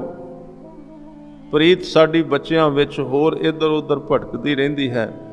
ਇਸ ਕਰਕੇ ਇਹ ਨਹੀਂ ਕਹਿ ਰਹੇ ਸਤਿਗੁਰੂ ਵੀ ਤੁਸੀਂ ਪ੍ਰੀਤ ਨਾ ਕਰੋ ਸੰਸਾਰ ਵਿੱਚ, ਪਰ ਉਹਦਾ ਟਾਈਮ ਘਟਾਉਣਾ ਚਾਹੀਦਾ ਹੈ, ਖਿਆਲ ਰੱਖਣਾ। ਟੁੱਟਦੀ ਨਹੀਂ ਇਤਨੀ ਜਲਦੀ ਹੈ। ਬੜੀ ਪੁਰਾਣੀ ਜਨਮਾਂ ਦੀ ਸਾਧਨਾ ਸਾਡੀ ਸੰਸਾਰ ਦੀ। ਇੰਨੀ ਜਲਦੀ ਨਹੀਂ ਜਾਏਗੀ। ਸਮਝ ਲਿਆ ਜਾਏਗਾ, ਪੜ੍ਹ ਲਿਆ ਜਾਏਗਾ, ਛੁੱਟੇਗੀ ਨਹੀਂ ਅੰਦਰੋਂ। ਇਹਦਾ ਇੱਕੋ ਤਰੀਕਾ ਹੁੰਦਾ, ਸਾਧ ਸੰਗਤ ਗੁਰਮੁਖਾਂ ਨੇ ਅਭਿਆਸ ਕੀਤੇ ਨੇ। ਉਹ ਕਹਿੰਦੇ ਨੇ ਤੁਸੀਂ ਸਹਿਜੇ ਸਹਿਜੇ ਹੁਣ ਜਿਵੇਂ 24 ਘੰਟੇ ਤੁਹਾਡੀ ਪ੍ਰੀਤ ਰਹਿੰਦੀ ਨਾ, 4 ਕੁ ਘੰਟੇ ਛਡਾਓ, ਵਿੱਚੋਂ ਕੱਟ ਦਿਓ, 20 ਘੰਟੇ ਕਰ ਲਓ। ਫਿਰ 1 ਮਹੀਨੇ ਬਾਅਦ ਤੁਸੀਂ 5 ਘੰਟੇ ਹੋਰ ਕੱਢ ਦਿਓ। 15 ਘੰਟੇ ਸੰਸਾਰ ਬਾਰੇ ਸੋਚੋ ਤੇ 9 ਘੰਟੇ ਉਹਨੂੰ ਤੋੜ ਦਿਓ। ਫਿਰ 1-1 ਘੰਟਾ ਕਰਕੇ, 1-1 ਘੰਟਾ ਕਰਕੇ, ਲੋੜ ਕੋਈ ਨਹੀਂ ਇੰਨੇ ਘੰਟੇ ਲਾਉਣ ਦੀ ਸੰਸਾਰ ਵਿੱਚ। ਆਪਾਂ ਕਰਦੇ ਕੀ ਹਾਂ? ਜਿਹੜੇ ਕੰਮ ਬਾਰੇ ਸੋਚਨੇ ਹੁਣ ਸੋਚਿਆ ਸੀ, 5 ਮਿੰਟ ਬਾਅਦ ਫਿਰ ਉਹਨੂੰ ਸੋਚਾਂਗੇ ਇਸ ਤਰ੍ਹਾਂ ਕਰਨਾ ਹੈ। ਫਿਰ ਥੋੜ੍ਹਾ ਜਿਹਾ ਛੱਡਿਆ, 10 ਮਿੰਟ ਬਾਅਦ ਫਿਰ ਉਹਦੇ ਵਿੱਚ ਦਿਮਾਗ ਲਾ ਦਿੱਤਾ। ਸਾਰਾ ਦਿਨ ਉਹਦੇ ਨਾਲ ਹੁੰਦਾ ਨਹੀਂ ਕੰਮ। ਉਹਦੇ ਨਾਲ ਕੰਮ ਨਹੀਂ ਹੁੰਦਾ, ਸਿਰਫ ਸਮਾਂ ਖਰਾਬ ਹੁੰਦਾ ਹੈ। ਇਸ ਕਰਕੇ ਜਿਹੜੇ ਇਸ ਚੀਜ਼ ਨੂੰ ਸਮਝ ਗਏ ਉਹ 24 ਘੰਟਿਆਂ ਦੇ ਵਿੱਚੋਂ 3-4 ਘੰਟੇ ਰੱਖ ਲੈਂਦੇ ਨੇ ਸੰਸਾਰ ਲਈ, ਵੀ ਹੁਣ ਪੂਰੀ ਤਰ੍ਹਾਂ ਉਹਦੇ ਬਾਰੇ ਸੋਚ ਲੈਣਾ ਵੀ ਕੀ ਕੀ ਕੰਮ ਕਰਨਾ ਹੈ ਆਉਣ ਵਾਲੇ ਮਹੀਨੇ ਵਿੱਚ। ਸਾਰੀਆਂ ਚੀਜ਼ਾਂ ਪੂਰੀ ਤਰ੍ਹਾਂ ਸਮਝ ਲੈਂਦੇ ਨੇ, ਸੋਚ ਲੈਂਦੇ, ਤੇ ਫਿਰ ਉਹਨੂੰ ਕੱਟ ਆਫ ਕਰ ਦਿੰਦੇ, ਬੰਦ ਕਰ ਦਿੰਦੇ, ਸਵਿਚ ਆਫ ਬਿਲਕੁਲ। ਫਿਰ ਨਹੀਂ ਉਹਦੇ ਵੱਲ ਧਿਆਨ। ਫਿਰ ਉਹਨਾਂ ਦਾ ਮਨ ਜਿਹੜਾ ਨਾ ਉਧਰ ਭਾਰੂ ਤਿਲਕਦਾ ਨਹੀਂ, ਵਿੱਚੋਂ ਜਾਂਦਾ ਨਹੀਂ। ਤੇ ਅਸੀਂ ਲਗਾਤਾਰ ਫਿਰ ਉਹਦੇ ਨਾਲ ਇੱਕ ਹੋਰ ਵੀ ਦਾਤ ਮਿਲਦੀ ਹੈ। ਜੇ ਅਸੀਂ ਘੱਟ ਸਮਾਂ ਸੰਸਾਰ ਲਈ ਸੋਚਾਂਗੇ ਤੇ ਬਹੁਤਾ ਚਿੰਤਨ ਕਰਾਂਗੇ, ਚੇਤਾ ਕਰਾਂਗੇ ਅਕਾਲ ਪੁਰਖ ਨੂੰ, ਫਿਰ ਇੱਕ ਹੋਰ ਚੀਜ਼ ਵਾਪਰੇਗੀ। ਫਿਰ ਉਹ ਜਿਹੜਾ ਅਕਾਲ ਪੁਰਖ ਵਾਹਿਗੁਰੂ ਉਹ ਸਾਡੀਆਂ ਸੋਚੀਆਂ ਹੋਈਆਂ ਮੰਗਾਂ ਨੂੰ ਪੂਰੀਆਂ ਕਰਨ ਦੀ ਕੋਸ਼ਿਸ਼ ਕਰੇਗਾ। ਤੇ ਜੇ ਅਸੀਂ ਉਹਨੂੰ ਚੇਤੇ ਨਾ ਕੀਤਾ, ਚਿੰਤਾ ਹੀ ਕਰਦੇ ਰਹੇ, ਫਿਰ ਉਹਦੇ ਹੱਥ ਵਿੱਚ ਅਸੀਂ ਜੀਵਨ ਦਿੱਤਾ ਹੀ ਨਹੀਂ। ਇਸ ਕਰਕੇ ਜਿਹੜੇ ਸਿਆਣੇ ਮਨੁੱਖ ਨੇ, ਜਿਨ੍ਹਾਂ ਨੇ ਗੁਰੂ ਸਾਹਿਬ ਦੀ ਸਿੱਖਿਆ ਪ੍ਰਾਪਤ ਕੀਤੀ ਹੈ, ਸੰਸਾਰ ਬਾਰੇ ਉਹ ਵੀ ਸੋਚਦੇ ਨੇ, ਪ੍ਰੀਤ ਕਰਦੇ ਨੇ, ਪਰ ਉਹਦਾ ਸਮਾਂ ਰੱਖ ਲੈਂਦੇ। 2 ਘੰਟੇ 4 ਘੰਟੇ ਕਰਕੇ ਉਹਨੂੰ ਫਿਰ ਬੰਦ ਕਰ ਦਿੰਦੇ, ਫਿਰ ਉੱਧਰ ਜੋੜ ਲੈਂਦੇ। ਇਸ ਕਰਕੇ ਉਹਨਾਂ ਦੇ ਜੀਵਨ ਵਿੱਚ ਬੈਲੈਂਸ ਬਣ ਜਾਂਦਾ, ਪੂਰੀ ਤਰ੍ਹਾਂ ਤਵੱਜਣ। ਉਹਨਾਂ ਦੇ ਕਾਰਜ ਫਿਰ ਉਹਨਾਂ ਬਾਰੇ ਕਹਿ, ਸੰਤਾਂ ਕੇ ਕਾਰਜ ਆਪ ਖਲੋਇਆ, ਹਰ ਕੰਮ ਕਰਾਉਣ ਆਇਆ ਰਾਮ। ਐਸੇ ਜਿਹੜੇ ਮਨੁੱਖ ਨੇ, ਫਿਰ ਉਹਨਾਂ ਕੱਲਿਆਂ ਦੇ ਆਪਣੇ ਕੰਮ ਨਹੀਂ ਕਰਦਾ, ਫਿਰ ਉਹ ਜਿੱਧਰ ਨਜ਼ਰ ਪਾ ਦੇਣ ਉਹ ਆਪੇ ਕਰੀ ਜਾਂਦਾ। ਇਸ ਤਰ੍ਹਾਂ ਦੇ ਮਨੁੱਖ ਹੁੰਦੇ ਨੇ। ਤਾਂ ਸਤਿਗੁਰੂ ਇੱਥੇ ਕਹਿ ਰਹੇ ਨੇ ਕਿ ਪ੍ਰੀਤ ਵੇਖ ਤੇਰੀ ਕਿੱਥੇ। ਭਗਤ ਨਾਮਦੇਵ ਜੀ ਕਹਿੰਦੇ ਨੇ ਲੋਕ ਕੁਟੰਬ ਸਭੂ ਤੇ ਤੋਰੈ, ਤੋ ਆਪਣ ਬੇਡੀ ਆਵੈ ਗੋ। ਫਿਰ ਉਹ ਤੇਰੇ ਜੀਵਨ ਰੂਪੀ ਘਰ ਨੂੰ ਬਣਾਏਗਾ, ਤੇਰੇ ਘਰ ਨੂੰ ਉਹ ਬਹੁਤ ਸੁੰਦਰ ਬਣਾ ਦੇਗਾ। ਇਸ ਕਰਕੇ ਦੂਜੀ ਸ਼ਰਤ, ਉਸ ਰੂਪਹੀਨ ਵਾਹਿਗੁਰੂ ਨੂੰ ਵੇਖਣ ਵਾਸਤੇ ਹਜ਼ੂਰ ਗੁਰੂ ਅਰਜਨ ਦੇਵ ਸਾਹਿਬ ਕਹਿੰਦੇ ਮਾਨੁਖ ਕੀ ਤੂੰ ਪ੍ਰੀਤ ਤਿਆਗ। ਤੂੰ ਅੰਦਰੋਂ ਸੰਸਾਰ ਦੀ, ਮਾਨੁਖ ਦੇ ਇੱਥੇ ਅਰਥ ਨੇ ਸਮੁੱਚਾ ਸੰਸਾਰ, ਸਾਰੇ ਸੰਸਾਰ ਦੀ ਦਿਨ ਰਾਤ ਜਿਹੜੀ ਚਿਤਵਨੀ ਉਸ ਨੂੰ ਬੰਦ ਕਰ ਦੇ। ਕਿਉਂਕਿ ਫਿਰ ਜਿਹਨੂੰ ਇਹ 2 ਗੱਲਾਂ ਕਹੀਆਂ ਨਾ ਵੀ ਉਹਨੂੰ ਮਨ ਵਿੱਚ ਚੇਤੇ ਕਰ ਤੇ ਤੂੰ ਸੰਸਾਰ ਦੀ ਪ੍ਰੀਤ ਛੱਡ ਦੇ। ਤੇ ਸਿੱਖ ਨੇ ਫਿਰ ਬੇਨਤੀ ਕੀਤੀ, ਮਹਾਰਾਜ ਜੇ ਅਸੀਂ ਲੋਕਾਂ ਨਾਲ ਬਣਾ ਕੇ ਨਾ ਰੱਖਾਂਗੇ ਦਿਨ ਰਾਤ ਉਹਨਾਂ ਦੀ ਖੁਸ਼ਾਮਦ ਨਾ ਕਰਾਂਗੇ ਤੇ ਉਹ ਸਾਨੂੰ ਕੰਮ ਕਿਵੇਂ ਦੇਣਗੇ।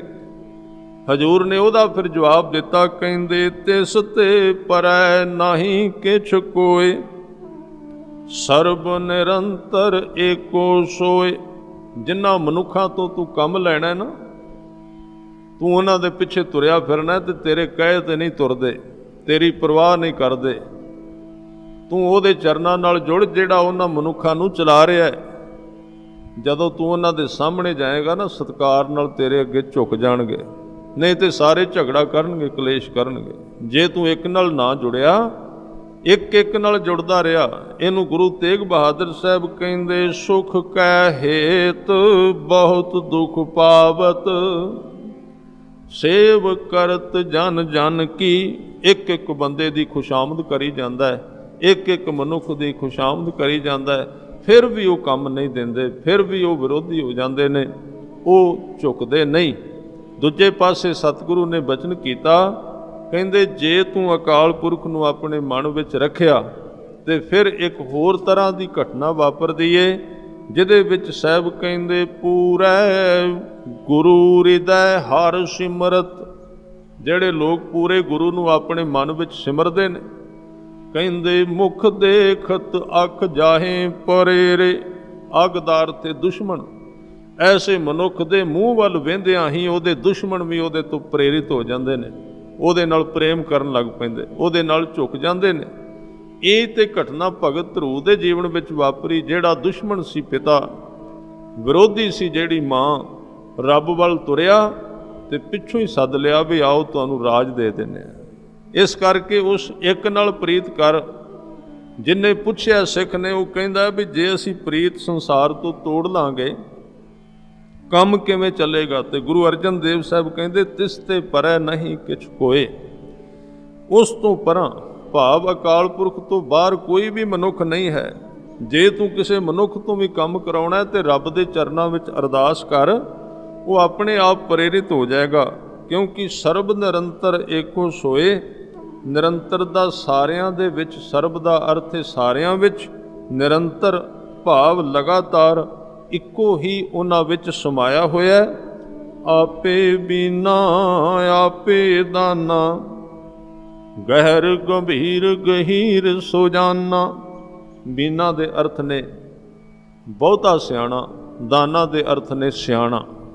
ਜਦੋਂ ਦਾਨਾ ਤੇ ਬੀਨਾ ਸ਼ਬਦ ਆਏਗਾ ਨਾ, ਦਾਨਾ ਬੀਨਾ ਸਾਈ ਮੈਂਡਾ ਨਾਨਕ ਸਾਰ ਨਾ ਜਾਣਾ ਤੇਰੀ, ਉਹਦੇ ਅਰਥ ਹੋਣਗੇ, ਦਾਨਾ ਦੇ ਅਰਥ ਨੇ ਆਮ ਸਿਆਣਾ, ਜਿਵੇਂ ਆਪਾਂ ਸਾਰੇ ਕਹਿੰਦੇ ਆ ਮੈਂ ਬਹੁਤ ਸਿਆਣਾ।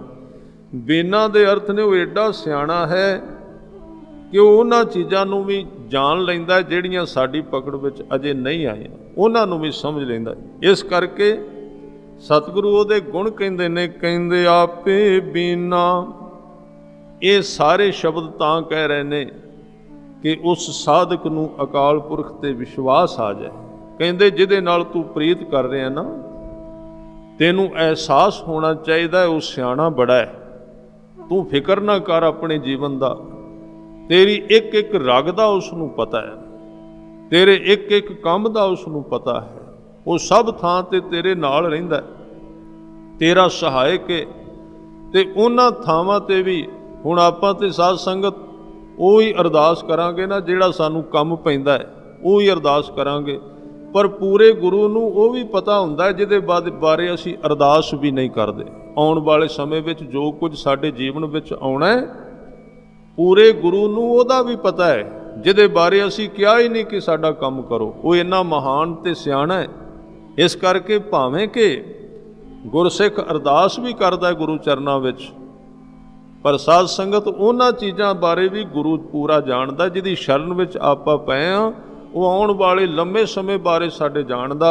ਤੇ ਕਈ ਵਾਰੀ ਸਾਡੀ ਜ਼ਿੰਦਗੀ ਵਿੱਚ ਐਸੇ ਕੰਮ ਜਿਹਦੇ ਬਾਰੇ ਅਸੀਂ ਅਰਦਾਸ ਕੀਤੀ ਹੈ, ਅੱਜ ਨਾ ਹੋਣ ਤੇ ਅਸੀਂ ਸੋਚਦੇ ਹਾਂ ਪਤਾ ਨਹੀਂ ਗੁਰੂ ਨਾਰਾਜ਼ ਹੈ। ਪਰ ਗੁਰੂ ਨੂੰ ਪਤਾ ਜੇ ਇਹਦਾ ਕੰਮ ਹੋ ਗਿਆ ਤੇ ਕਿਸੇ ਕਾਰਨ ਵਿੱਚ ਫਸ ਸਕਦਾ। ਇਸ ਕਰਕੇ ਉਹ ਰੋਕ ਦਿੰਦਾ। ਪੂਰੇ ਗੁਰੂ ਦੀ ਸਿਆਣਪ ਸਮਝਦਾਰੀ ਦਾ ਇਹ ਸਿੱਟਾ ਹੈ। ਇਸ ਕਰਕੇ ਕਹਿੰਦੇ ਆਪੇ ਬੀਨਾ ਆਪੇ ਦਾਨਾ, ਗਹਿਰ ਗੰਭੀਰ। ਇਹ ਉਹਦੇ ਗੁਣ ਨੇ। ਗਹੀਰ, ਸੁਜਾਨਾ। ਔਰ ਇਹ ਜਿੰਨੇ ਗੁਣ ਨੇ ਨਾ, ਜਿਹੜੇ ਲੋਕ ਉਹਨਾਂ ਨਾਲ ਜੁੜਨਗੇ ਉਹਨਾਂ ਦੇ ਵਿੱਚ ਇਹ ਸਾਰੇ ਗੁਣ ਆ ਜਾਣ। ਗੈਰ, ਉਹਨਾਂ ਦਾ ਮਨ ਡੂੰਘਾ ਹੋ ਜਾਏਗਾ, ਉਹ ਉਤੇਜਿਤ ਨਹੀਂ ਹੋਣਗੇ, ਗੰਭੀਰ ਹੋ ਜਾਣਗੇ, ਸੀਰੀਅਸ ਹੋਣਗੇ ਜੀਵਨ ਵਿੱਚ। ਇੰਨੀ ਜਲਦੀ ਨਾ ਉਹਨਾਂ ਵਿੱਚ ਕ੍ਰੋਧ ਆਉਂਦਾ ਹੈ, ਨਾ ਉਹ ਛੋਟੀ ਜਿਹੀ ਘਟਨਾ ਨੂੰ ਵੇਖ ਕੇ ਬਿਆਨ ਦਾਗ ਦਿੰਦੇ ਨੇ। ਨਹੀਂ ਤੇ ਆਪਾਂ ਵੇਖਾਂਗੇ ਸਵੇਰ ਤੋਂ ਸ਼ਾਮ ਤੱਕ ਕਈ ਵਾਰੀ ਇੱਕ ਆਦਮੀ ਸਾਨੂੰ ਆ ਕੇ ਕਹਿੰਦਾ ਵੀ ਤੈਨੂੰ ਪਤਾ ਹੈ ਫਲਾਣੇ ਬੰਦੇ ਨੇ ਤੇਰੇ ਬਾਰੇ ਉੱਥੇ ਕੀ ਕਿਹਾ। ਨਾ ਅਸੀਂ ਪੜਚੋਲ ਕੀਤੀ, ਨਾ ਕੋਈ ਸਬੂਤ ਮਿਲਿਆ, 5-7 ਗਾਲਾਂ ਉੱਥੇ ਕੱਢ ਦਿੱਤੀਆਂ ਉਸਨੂੰ। ਇਹ ਕਾਹਦੀ ਨਿਸ਼ਾਨੀ ਹੈ? ਇਹ ਨਿਸ਼ਾਨੀ ਅਸੀਂ ਪਰਮਾਤਮਾ ਤੋਂ ਦੂਰ ਹਾਂ, ਗੰਭੀਰ ਨਹੀਂ ਅਜੇ।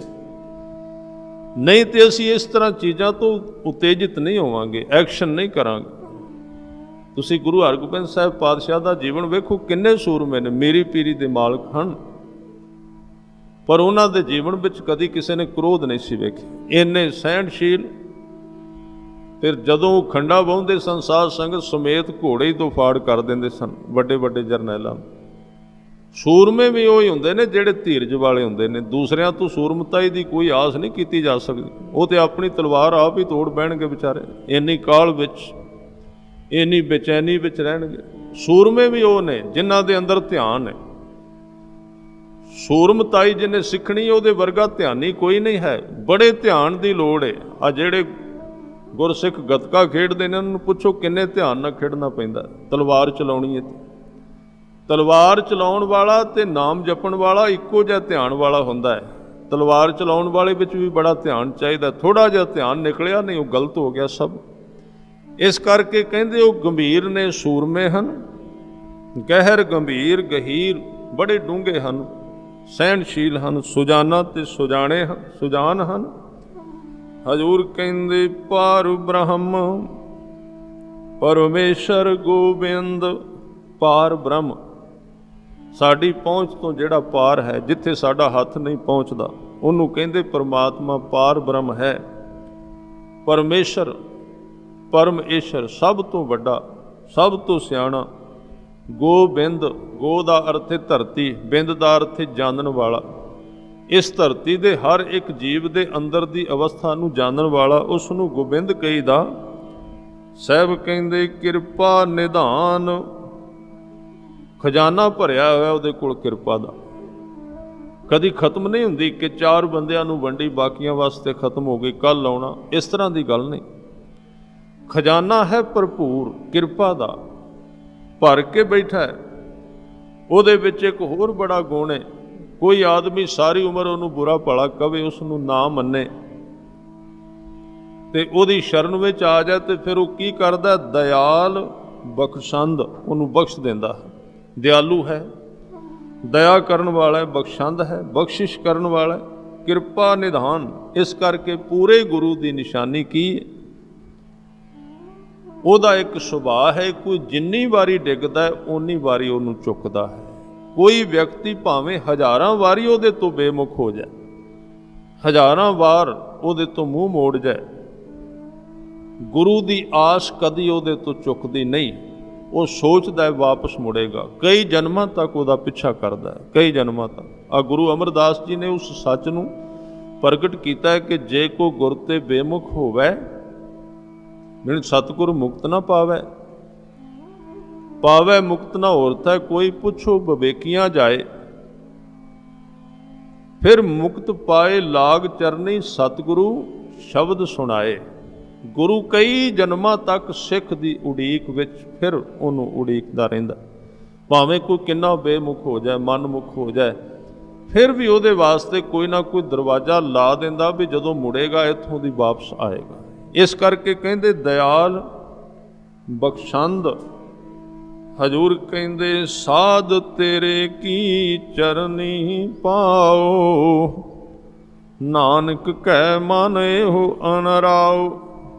ਹਜ਼ੂਰ ਕਹਿੰਦੇ ਤੇਰੇ ਸਾਧੂ ਭਾਵ ਜਿਹੜੇ ਤੇਰੇ ਨਾਲ ਪਿਆਰ ਕਰਨ ਵਾਲੇ ਨੇ, ਉਹਨਾਂ ਦੀ ਚਰਨੀ ਭਾਵ ਉਹਨਾਂ ਦੀ ਸੰਗਤ ਪਾਉ, ਮੈਨੂੰ ਪ੍ਰਾਪਤ ਹੋ ਜਾਏ, ਮਿਲ ਜਾਏ। ਨਾਨਕ ਕਹਿ ਮਨ ਇਹੋ ਅਨੁਰਾਓ। ਅਨਰਾਓ ਦਾ ਅਰਥ ਹੈ ਮੇਰੇ ਮਨ ਦੀ ਇੱਛਾ ਹੈ, ਮੇਰੇ ਮਨ ਦਾ ਏਮ ਹੈ, ਨਿਸ਼ਾਨਾ ਹੈ। ਮੇਰੀ ਇਹ ਅਰਦਾਸ ਹੈ, ਮੈਨੂੰ ਉਹਨਾਂ ਦੀ ਸੰਗਤ, ਉਹਨਾਂ ਦੇ ਚਰਨਾਂ ਦੀ ਸੇਵਾ ਬਖਸ਼ਿਸ਼ ਕਰੋ ਜਿਹੜੇ ਤੇਰੇ ਚਰਨਾਂ ਨਾਲ ਸਾਂਝ ਬਣਾ ਬੈਠੇ ਹਨ। ਹਜ਼ੂਰ ਕਹਿੰਦੇ ਮਨਸਾ ਪੂਰਨ ਸਰਨਾ ਜੋਗ, ਜੋ ਕਰ ਪਾਇਆ ਸੋਈ ਹੋਗ। ਮਨਸਾ ਪੂਰਨ, ਜਿਹੜੇ ਉਹਦੇ ਚਰਨੇ ਲੱਗੇ ਉਹਨਾਂ ਦੀ ਮਨਸਾ ਪੂਰੀ ਕਰਨ ਵਾਲਾ ਹੈ, ਉਹਨਾਂ ਦੀ ਇੱਛਾ ਨੂੰ ਪੂਰੀ ਕਰਦਾ ਹੈ। ਔਰ ਜਿਹੜੇ ਉਹਦੀ ਸ਼ਰਨ ਪੈਂਦੇ ਨੇ ਉਹਨਾਂ ਨੂੰ ਰੱਖਣ ਵਾਲਾ ਹੈ। ਸਰਨਾ ਜੋਗ, ਉਹਨਾਂ ਨੂੰ ਬਚਾ ਲੈਂਦਾ ਹੈ। ਔਰ ਉਸ ਨੇ ਜੋ ਕੁਝ ਕੀਤਾ ਭਾਵ ਲਿਖਿਆ ਹੈ ਸੋਈ ਹੋਗ, ਉਸੇ ਤਰ੍ਹਾਂ ਹੀ ਵਾਪਰੇਗਾ, ਉਹਨੂੰ ਕੋਈ ਫੇਰ ਨਹੀਂ ਸਕਦਾ, ਬਦਲ ਨਹੀਂ ਸਕਦਾ। ਗੁਰੂ ਅਰਜਨ ਦੇਵ ਪਾਤਸ਼ਾਹ ਕਹਿੰਦੇ ਹਰਨ ਭਰਨ ਜਾਂ ਕਾ ਨੇਤਰ ਫੋਰ। ਕਿੰਨੀ ਕੁ ਸ਼ਕਤੀ ਹੈ ਉਹਦੇ ਵਿੱਚ। ਹਰਨ ਦਾ ਅਰਥ ਹੈ ਖਤਮ ਕਰਨਾ, ਭਰਨ ਦਾ ਅਰਥ ਹੈ ਫਿਰ ਪੈਦਾ ਕਰ ਦੇਣਾ। ਕਹਿੰਦੇ ਇਸ ਸਾਰੇ ਬ੍ਰਹਿਮੰਡ ਨੂੰ ਜਿਹੜਾ ਬਹੁਤ ਵਿਸ਼ਾਲ ਹੈ, ਇਹਨੂੰ ਬਣਾਉਣਾ ਤੇ ਇਹਨੂੰ ਨਸ਼ਟ ਕਰਨਾ।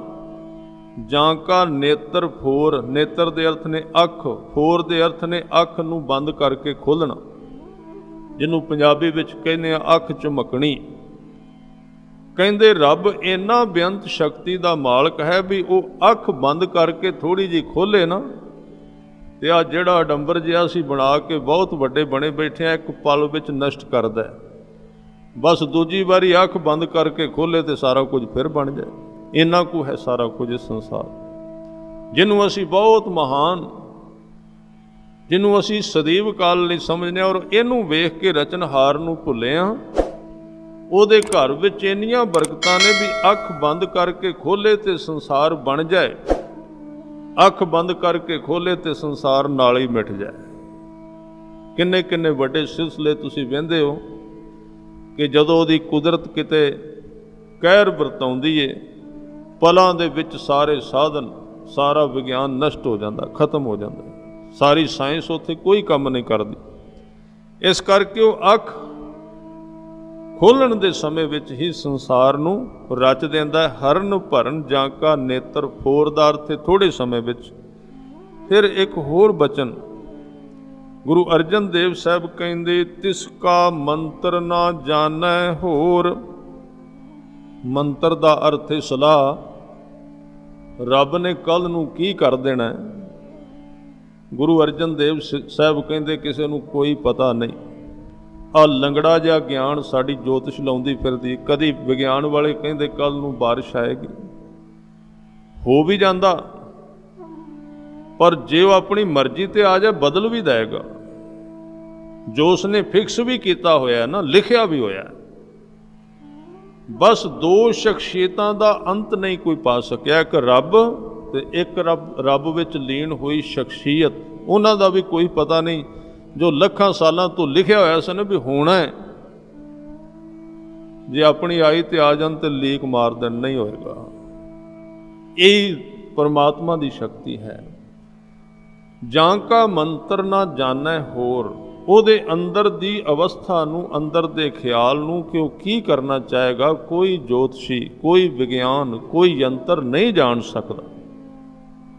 ਇਸ ਕਰਕੇ ਗੁਰਮਤਿ ਜੋਤਿਸ਼ ਤੋਂ ਉੱਚੀ ਚਲੀ ਜਾਂਦੀ ਹੈ। ਕਈ ਲੋਕ ਕਹਿੰਦੇ ਨੇ ਜੋਤਿਸ਼ ਨੂੰ ਤੁਸੀਂ ਮੰਨੋ ਜੀ। ਜੋਤਿਸ਼ ਨੂੰ ਮੰਨਣ ਦੀ ਗੱਲ ਨਹੀਂ, ਉਹ ਇੱਕ ਵਿਦਿਆ ਹੈ, ਉਹ ਇੱਕ ਵਿਗਿਆਨ ਹੀ ਹੈ, ਸਾਇੰਸ ਹੈ, ਧਰਮ ਨਹੀਂ। ਉਹ ਜੋਤਿਸ਼ ਦਾ ਧਰਮ ਨਾਲ ਕੋਈ ਲੈਣਾ ਦੇਣਾ ਨਹੀਂ। ਉਹ ਭਵਿੱਖ ਬਾਰੇ ਕੁਝ ਕਿਆਸ ਆਰਾਈਆਂ ਲਾਉਂਦੀ ਹੈ, ਬ੍ਰਹਿਮੰਡ ਵਿੱਚ ਵਰਤਣ ਵਾਲੀਆਂ ਘਟਨਾਵਾਂ, ਪਰ ਉਹ ਫਿਕਸ ਨਹੀਂ ਹਨ ਵੀ ਉਸੇ ਤਰ੍ਹਾਂ ਹੋਣਗੀਆਂ। ਫਿਰ ਜਿਹੜਾ ਸਾਰੀਆਂ ਚੀਜ਼ਾਂ ਬਦਲ ਲੈਂਦਾ ਉਹਦੀ ਸ਼ਰਨ ਵਿੱਚ ਪੈਣਾ ਚਾਹੀਦਾ ਹੈ। ਤਾਂ ਇਸ ਤਰ੍ਹਾਂ ਸਤਿਗੁਰੂ ਕਹਿੰਦੇ ਨੇ ਤਿਸ ਕਾ ਮੰਤਰ ਨਾ ਜਾਣੈ ਹੋਰ। ਹਜ਼ੂਰ ਕਹਿੰਦੇ ਅਨੰਦ ਰੂਪ ਮੰਗਲ ਸਦ ਜਾਂ ਕੈ। ਉਹਦੇ ਘਰ ਵਿੱਚ ਸਦਾ ਆਨੰਦ ਦੀ ਵਰਖਾ ਹੁੰਦੀ ਰਹਿੰਦੀ ਹੈ। ਮੰਗਲ ਤੇ ਚਾਅ ਤੇ ਖੁਸ਼ੀਆਂ ਉੱਥੇ ਵਰਤਦੀਆਂ ਰਹਿੰਦੀਆਂ ਨੇ। ਹਜ਼ੂਰ ਕਹਿੰਦੇ ਸਰਬ ਥੋਕ ਸੁਣੀਐ ਘਰ ਤਾਂ ਕੈ। ਉਹਦੇ ਘਰ ਵਿੱਚ ਸੰਸਾਰ ਦੇ ਸਾਰੇ ਪਦਾਰਥਾਂ ਦੇ ਥੋਕ ਦੀ ਦੁਕਾਨ ਹੈ। ਥੋਕ ਦੀ ਦੁਕਾਨ ਤੁਸੀਂ ਸਮਝਦੇ ਹੋ, ਜਿੱਥੋਂ ਸਾਰਾ ਸੌਦਾ ਮਿਲ ਜਾਏ, ਵੱਡੀ ਪੱਧਰ ਤੇ ਸਮਾਨ ਮਿਲੇ। ਕਹਿੰਦੇ ਉਸ ਵਾਹਿਗੁਰੂ ਦੇ ਘਰ ਵਿੱਚ ਥੋਕ ਦਾ ਸਮਾਨ ਹੈ, ਭਾਵੇਂ ਜਿੰਨਾ ਮਰਜ਼ੀ ਲੱਦ ਲਓ ਉੱਥੋਂ ਖਤਮ ਨਹੀਂ ਹੁੰਦਾ। बड़ा बेअंत सरब। सरब का फिर अर्थ है भी एक तो लैके 100 तक जिन्नियां चीज़ां ने, जिहड़ी दवाई चाहिए उत्थों मिल जाती, जिहड़ा खाण वास्ते सौदा चाहिए उत्थों मिल जाता, जिहड़ा कपड़ा चाहिए उत्थों मिल जाता, की नहीं मिलता उत्थों सब कुछ मिल जाता। सारा मैडिकल उहदे कोल है, सारा साइंस उहदे कोल है, सारे पदार्थ उहदे कोल ने, शरीरां दे विग्यान उहदे अंदर भरे होए। इस करके वो सर्ब कला भरपूर प्रभ, कल आपां विचारिया सी, सारियां कला दा मालक है। फिर साध संगत जी जिहड़ा उहदे घर विच चला जाए वो क्यों परवाह करे, फिर किसी दी कुदरती तौर ते है। थोक ते जिहड़ा बैठ जाके, जिहदे कारखाने ही अपने होण, फैक्टरियां अपनियां बन जाण, वो फिर छोटियां मोटियां दुकानां दी परवाह नहीं करदा। इस करके कहंदे सर्ब थोक सुनिया घर तां कै। हजूर उस अकाल पुरख की एक होर अवस्था नूं बयानदे होए ये बचन कहंदे, राज मह राज, जोग मह जोगी, तप मह तपीसर, गृहस्थ मह भोगी। ये इक्को वक्त एक शख्सियत दियां कई कारवाइयां हैं। वो राज वाले थां ते राज कर रहा है, जोग वाले थां ते योग कमा रहा है, तप वाले थां ते तप कर लेंदा, ते गृहस्थ वाले थां ते भोगी है। ये चारे गुण इक्को वक्त गुरसिख विच पैदा हो सकते हैं। ख्याल रखो, चारे गुण। असल विच सच्चाई तां ये है कि जोगी है ही वो जो भोग दे विच योग नूं सिख लवे, दूसरा जोगी है ही नहीं है। उन्हें अजे योग पूरा सीखे नहीं, क्योंकि वो साइड ते बैठा है, जो टैसट विच ते आए नहीं।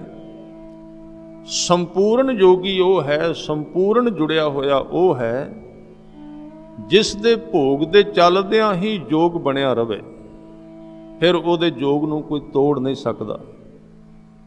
जिहड़ा अलहदा योग है किसी भी वक्त भोग दा लिशकारा उहनूं नष्ट कर सकदा, समाप्त कर सकदा। इस करके सतगुरु ने संपूर्ण जिहड़ा इत्थे विचार दिते ने कि जिहड़े उहदे नाम नाल जुड़े उन्हां विच चारे गुण इक्को वक्त आ गए। हैन थोड़े जिहे औखी गल, कल्ले जोगी बनना भी सौखा जे, कल्ले भोगी बनना भी सौखा है।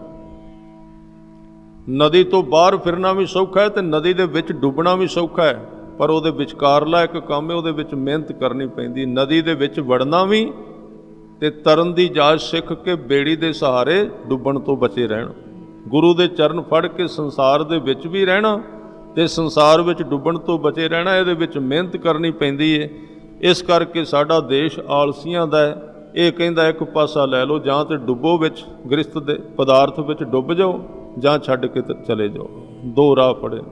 सतगुरु ने कहा है कोई जीवन नहीं है। जीवन है जिहड़ा तुसीं विच रह के तरो, गुरु तो सिखो, कल्ले ना तरना, क्योंकि ये भी सच्चाई है। भाव सागर बहुत छलां वाला है, घुमण घेरियां वाला है। इत्थे तुहानूं बेड़ा चाहिदा गुरु के शब्द दा, गुरु दे चरनां दा सहारा, साध संगत चाहिदी। ये तरीका सतगुरु ने चार दसे, और जिहड़े नाम नाल जुड़े हन, गुरु की किरपा जिन्हां दे सिर ते गुरु ने हथ रखिया, वो राज विच राजे हो गए, जोग विच जोगी इक्को वक्त बने ने, तप विच तपीसर भी होए ने ते गृहस्थी भी बने ने, भोगी भी होए ने। यही सुभाਅ अकाल पुरख दा है। जिहड़े उहदे प्यारे हन उन्हां विच सुभाਅ पैदा हो जांदा है। फिर साहब कहंदे, ध्याए ध्याए भगत है सुख पाया, नानक तिस पुरख का किनै अंत न पाया। ऐसे वाहिगुरू नूं, अकाल पुरख नूं ध्या ध्या के, सिमरन कर करके भगतां ने सुख की प्राप्ति कर लई है। और ऐसे वाहिगुरू दा किसी ने अंत नहीं पाया, उहदा अंत नहीं लभ्या। हजूर कहंदे, जां की लीला की मित नाहे, सगल देव हारे अवगाहे। जिन्ने देवते सन, जदों उन्हां थोड़ी जी बंदगी कीती ते बंदगी नाल एक शक्ति आउंदी बंदे विच, ते जदों शक्ति आउंदी है उदों बंदा फिर खोज करदा, लभदा उस ताकत नाल। जिन्ने देवते सन उन्हां नूं थोड़ी जी ताकत मिली ते उन्हां लभना शुरू कर दिता, रब किन्ना कु वड्डा है, उहदी उम्र किन्नी कु है, वो रहिंदा किथे है, खांदा की है, ਇਹ ਚੀਜ਼ਾਂ ਲੱਭਣ ਲੱਗ ਪਏ ਤੇ ਗੁਰੂ ਸਾਹਿਬ ਕਹਿੰਦੇ ਸਾਰੇ ਦੇਵਤੇ ਰਾਹ ਵਿੱਚ ਲੱਭ ਕੇ ਅਵਗਾਹੇਦਾਰ ਤੇ ਹਾਰ ਗਏ, ਥੱਕ ਗਏ। ਉਹਦੀ ਲੀਲਾ ਦਾ ਅੰਤ ਨਹੀਂ ਲੱਭਾ। ਉਹ ਬੇਅੰਤ ਸੀ, ਕਿਸੇ ਨੇ ਉਹਦੀ ਲੀਲਾ ਨੂੰ ਮਿਣਿਆ ਨਹੀਂ। ਜਾਂ ਕਿ ਲੀਲਾ ਕੀ ਮਿੱਤਦਾਰ ਤੇ ਮਿਣਨਾ, ਕੋਈ ਮਿਣ ਨਹੀਂ ਸਕਿਆ। ਕਿਉਂਕਿ ਅੱਗੇ ਇੱਕ ਉਦਾਹਰਨ ਦਿੱਤੀ ਏ, ਹਜ਼ੂਰ ਕਹਿੰਦੇ ਪਿਤਾ ਕਾ ਜਨਮ ਕੇ ਜਾਣੈ ਪੂਤ, ਸਗਲ ਪਰੋਈ ਆਪਣੈ ਸੂਤ। ਕਦੀ ਕਿਸੇ ਪੁੱਤਰ ਨੇ ਪਿਤਾ ਦਾ ਜਨਮ ਨਹੀਂ ਵੇਖਿਆ, ਕਿਉਂਕਿ ਜਦੋਂ ਪਿਤਾ ਦਾ ਜਨਮ ਹੋਇਆ ਸੀ ਉਦੋਂ ਪੁੱਤਰ ਹੈ ਹੀ ਨਹੀਂ ਸੀ, ਉਦੋਂ ਪਿਤਾ ਸੀ ਸਿਰਫ। ਪਿਤਾ ਕਾ ਜਨਮ ਕੇ ਜਾਣੈ ਪੂਤ। ਇਸ ਕਰਕੇ ਸਿੱਖ ਗੁਰੂ ਦਾ ਅੰਤ ਲੱਭਣ ਦਾ ਯਤਨ ਕਰੇ, ਧਰਤੀ ਤੇ ਇਸ ਵਰਗਾ ਮੂਰਖ ਦੂਜਾ ਹੈ ਹੀ ਨਹੀਂ ਹੈ। ਕਿਉਂਕਿ ਗੁਰੂ ਤੇ ਉਹ ਹਸਤੀ ਹੈ ਜਿਹੜੀ ਪਰਮਾਤਮਾ ਵਰਗੀ ਏ। ਇੱਕ ਤੁੱਛ ਜੀਵ ਥੋੜਾ ਜਿਹਾ ਵਿਦਿਆ ਹਾਸਲ ਕਰਕੇ ਕਵੇ ਮੈਂ ਅੰਤ ਲੱਭ ਕੇ, ਕਈ ਕਹਿੰਦੇ ਨੇ ਗੁਰੂ ਗ੍ਰੰਥ ਸਾਹਿਬ ਜੀ ਦਾ ਅਸੀਂ ਨਿਚੋੜ ਕੱਢ ਲਿਆ। ਨਿੰਬੂ ਭਾਵੇਂ ਨਾ ਨਿਚੋੜਿਆ ਜਾਏ, ਗੁਰੂ ਦਾ ਨਿਚੋੜ ਕੱਢਣ ਬਹਿ ਜਾਂਦਾ। ਗੁਰੂ ਨੂੰ ਨਿਚੋੜਿਆ ਨਹੀਂ ਜਾ ਸਕਦਾ, ਸੰਸਾਰੀਆਂ ਨੂੰ ਨਿਚੋੜੀ ਦਾ ਹੁੰਦਾ ਹੈ। ਆਪਣੇ ਆਪ ਨੂੰ ਨਿਚੋੜ ਕੇ ਵੇਖੀਏ ਸਾਡੇ ਵਿੱਚ ਕਿੰਨਾ ਕੁ ਰਸ ਹੈ। ਪਹਿਲੇ ਨਿਚੋੜੇ ਹੋਏ ਆ ਤੇ ਗੁਰੂ ਨੂੰ ਨਿਚੋੜਨ ਦਾ ਯਤਨ ਕਰ ਰਹੇ। ਉਹ ਗੁਰੂ ਕਾਹਦਾ ਜਿਹਨੂੰ ਨਿਚੋੜਿਆ ਜਾਏ? ਗੁਰੂ ਗ੍ਰੰਥ ਸਾਹਿਬ ਜੀ ਦਾ ਨਿਚੋੜ ਨਹੀਂ ਕੱਢਿਆ ਜਾ ਸਕਦਾ। ਇੱਕ ਹਿੱਸੇ ਤੋਂ ਕੰਮ ਲੈ ਸਕਨੇ ਆ, ਲਾਹਾ ਪ੍ਰਾਪਤ ਕਰ ਸਕਨੇ। ਇਸ ਭਰਮ ਵਿੱਚ ਜੀਵਨ ਨਹੀਂ ਗਵਾਉਣਾ ਚਾਹੀਦਾ, 4 ਕੁ ਅੱਖਰ ਪੜ੍ਹ ਕੇ। ਇਸ ਕਰਕੇ ਸਤਿਗੁਰੂ ਕਹਿੰਦੇ ਨੇ ਪਿਤਾ ਕੇ ਕਾ ਜਨਮ ਕੇ ਜਾਣੈ ਪੂਤ। ਪੁੱਤਰ ਪਿਤਾ ਦਾ ਅੰਤ ਨਹੀਂ ਲੱਭ ਸਕਦਾ। ਸਗਲ ਪਰੋਈ ਆਪਣੇ ਸੂਤ। ਉਹਨੇ ਆਪਣੇ ਸੂਤਰ ਵਿੱਚ, ਆਪਣੇ ਹੁਕਮ ਰੂਪੀ ਸੂਤਰ ਵਿੱਚ ਸਾਰੇ ਸੰਸਾਰ ਨੂੰ ਪਰੋਇਆ ਹੋਇਆ ਹੈ। ਪਰ ਇਹ ਦਾਤ ਉਹਨਾਂ ਨੂੰ ਮਿਲਦੀ, ਇਹ ਸਮਝ ਉਹਨਾਂ ਨੂੰ ਆਉਂਦੀ। ਸਾਹਿਬ ਕਹਿੰਦੇ ਸੁਮਤ ਗਿਆਨ ਧਿਆਨ ਜਿਨ ਦੇ, ਜਨ ਦਾਸ ਨਾਮ ਧਿਆਵਹਿ ਸੇ। ਸੁਮਤ ਸੋਹਣੀ ਮਤ ਜਿਨ੍ਹਾਂ ਨੂੰ ਮਿਲ ਜਾਏ ਗੁਰੂ ਵੱਲੋਂ, ਔਰ ਜਿਨ੍ਹਾਂ ਨੂੰ 2 ਚੀਜ਼ਾਂ ਦਾਨ ਵਿੱਚ ਮਿਲਣ ਗੁਰੂ ਕੋਲੋਂ, ਗਿਆਨ ਤੇ ਧਿਆਨ। ਇਹ ਚੀਜ਼ਾਂ ਜੁੜੀਆਂ ਹੋਈਆਂ ਨੇ। ਧਿਆਨ ਆਵੇ ਤੇ ਗਿਆਨ ਆਉਂਦਾ, ਗਿਆਨ ਆਵੇ ਤੇ ਧਿਆਨ, ਇਕੱਠੇ ਨੇ ਦੋ ਇੱਕੋ ਵਕਤ। ਇਕੱਲਾ ਗਿਆਨ ਆਵੇ ਤੇ ਧਿਆਨ ਨਾ ਹੋਵੇ ਬੰਦੇ ਵਿੱਚ, ਉਹ ਗਿਆਨ ਅਧੂਰਾ ਹੈ।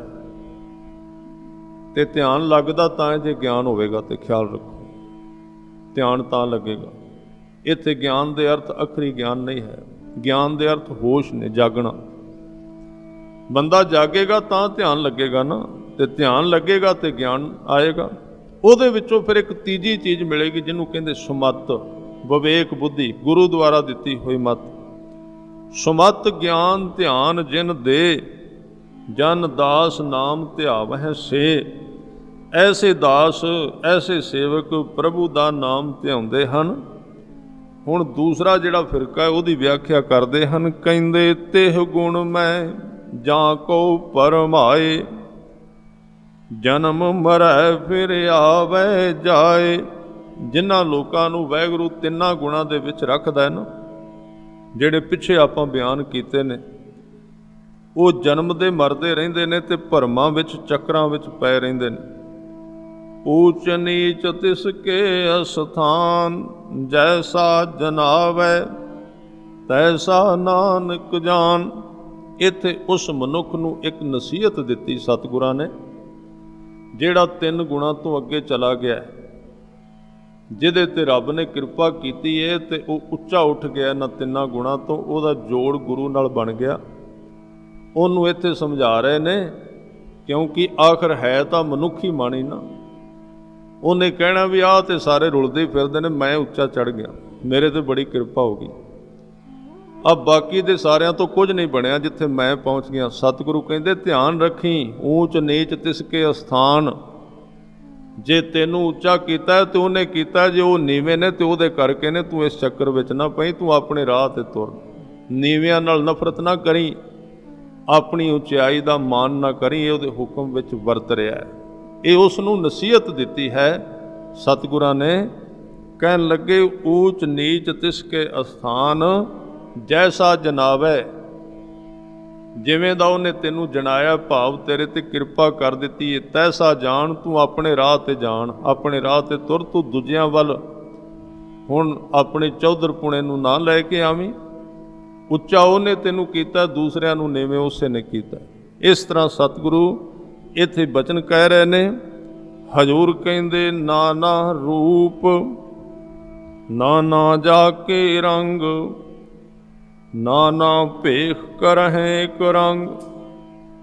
ਇਸੇ ਹੀ ਅਸ਼ਟਪਦੀ ਦੇ ਆਰੰਭ ਵਿੱਚ ਕਿਹਾ ਹੈ, ਉਹਦਾ ਕੋਈ ਰੂਪ ਨਹੀਂ, ਪਰ ਵਿੱਚੇ ਕਹਿਣ ਲੱਗੇ ਨਾਨਾ ਰੂਪ। ਨਾਨਾ ਦੇ ਅਰਥ ਨੇ ਅਨੇਕ, ਜਿਨ੍ਹਾਂ ਦੀ ਗਿਣਤੀ ਨਾ ਹੋਵੇ। ਉਹਦੇ ਕਈ ਰੂਪ ਨੇ। ਆ ਜਿੰਨਾ ਦਿਸਦਾ ਸੰਸਾਰ ਹੈ ਉਹਦੀਆਂ ਤਸਵੀਰਾਂ। ਨਾਨਾ ਜਾ ਕੇ ਰੰਗ, ਇਹ ਸਾਰੇ ਰੰਗ ਉਹਦੇ ਆਪਣੇ ਹਨ। ਨਾਨਾ ਭੇਖ ਕਰੈ, ਆ ਜਿੰਨੇ ਭੇਖ ਨੇ ਵੱਖਰੇ ਵੱਖਰੇ ਧਰਮਾਂ ਦੇ ਭੇਖ, ਇਹ ਵੀ ਉਹਦੇ ਹਨ। ਇੱਕ ਰੰਗ ਤੇ ਉਹਦਾ ਇੱਕ ਰੰਗ ਵੀ ਹੈ ਆਪਣਾ।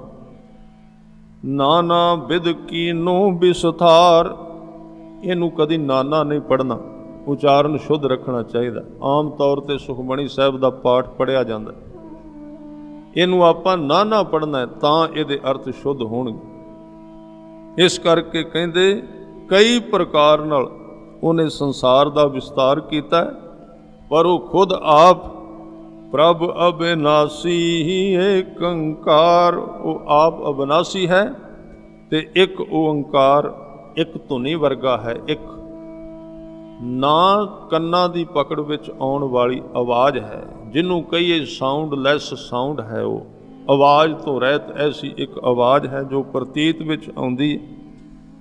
ਇਸ ਨੂੰ ਕਹਿੰਦੇ ਨਾਨਾ ਚਲਤ ਕਰੇ ਖਿਨ ਮਾਹੇ, ਅਨੇਕ ਹੀ ਚਰਿੱਤਰ, ਅਨੇਕ ਹੀ ਚੋਜ ਉਹ ਇੱਕ ਖਿਨ ਵਿੱਚ ਕਰ ਦਿੰਦਾ ਹੈ। ਪੂਰ ਰਹਿਓ ਪੂਰਨ ਸਭ ਠਾਏ, ਸਾਰੀਆਂ ਥਾਵਾਂ ਤੇ ਉਹ ਪੂਰਨ ਭਰਿਆ ਹੋਇਆ, ਅੰਦਰ ਵੀ ਹੈ ਬਾਹਰ ਵੀ। ਨਾਨਾ ਵਿਧ ਕਰ ਬਣਤ ਬਣਾਈ, ਕਈ ਤਰੀਕਿਆਂ ਨਾਲ ਉਹਨੇ ਸੰਸਾਰ ਦੀ ਬਣਤ ਬਣਾਈ ਹੋਈ ਹੈ। ਇਸ ਸਿਸਟਮ ਨੂੰ ਬੜੇ ਤਰੀਕੇ ਨਾਲ ਚਲਾ ਰਿਹਾ ਹੈ। ਆਪਣੀ ਕੀਮਤ ਆਪੇ ਪਾਈ, ਆਪਣੀ ਅਵਸਥਾ ਨੂੰ ਆਪ ਹੀ ਜਾਣ ਸਕਦਾ, ਦੂਸਰਾ ਉਹਦਾ ਕੋਈ ਅੰਦਾਜ਼ਾ ਨਹੀਂ ਲਾ ਸਕਦਾ। ਆਪਣੀ ਕੀਮਤ ਆਪੇ ਪਾਈ, ਸਭ ਘਟ ਤਿਸਕੇ ਸਭ ਤਿਸਕੇ ਠਾਉ। ਸਾਰੇ ਸਰੀਰ ਉਹਦੇ ਆਪਣੇ ਹਨ ਤੇ ਉਹ ਸਰੀਰ ਉਹਦੇ ਰਹਿਣ ਵਾਲੇ ਥਾਂ ਹਨ। ਜਪ ਜਪ ਜੀਵੈ ਨਾਨਕ ਹਰਿ ਨਾਉ। ਸਤਿਗੁਰੂ ਸੱਚੇ ਪਾਤਸ਼ਾਹ ਕਹਿੰਦੇ ਐਸੇ ਨਾਮ ਨੂੰ ਜਪ ਕੇ ਮੈਂ ਜਿਉਂਦਾ ਹਾਂ, ਭਾਵ ਜੀਵਨ ਮਿਲਦਾ, ਜ਼ਿੰਦਗੀ ਮਿਲਦੀ ਹੈ ਉਹਦੇ ਨਾਮ ਦੇ ਵਿੱਚੋਂ। ਅੱਧੀ ਅਸ਼ਟਪਦੀ ਜੋ 16ਵੀਂ ਬਚੀ ਹੈ ਆਪਾਂ ਸ਼ਾਮ ਨੂੰ ਵਿਚਾਰਾਂਗੇ। ਕੱਲ੍ਹ ਨੂੰ ਸੰਗਰਾਂਦ ਹੈ ਸਾਵਣ ਮਹੀਨੇ ਦੀ, ਤਾਂ ਕੱਲ੍ਹ ਦੇ ਦਿਨ ਜਿਹੜੀ ਵਿਆਖਿਆ 12 ਮਾਹ ਦੀ ਹੁੰਦੀ ਉਹ ਹੋਵੇਗੀ ਤਕਰੀਬਨ 9 ਤੋਂ 10 ਵਜੇ ਤੱਕ। ਉਹ ਵੀ ਆਪ ਜੀ ਨੇ ਨੋਟ ਕਰਨਾ। ਸੋ ਆਓ ਹੁਣ ਆਨੰਦ ਸਾਹਿਬ ਬਾਣੀ ਅਰਦਾਸ ਵਿੱਚ ਜੁੜੀਏ। ਭੁੱਲਾਂ ਚੁੱਕਾਂ ਦੀ ਖਿਮਾ। ਵਾਹਿਗੁਰੂ ਜੀ ਕਾ ਖਾਲਸਾ ਵਾਹਿਗੁਰੂ।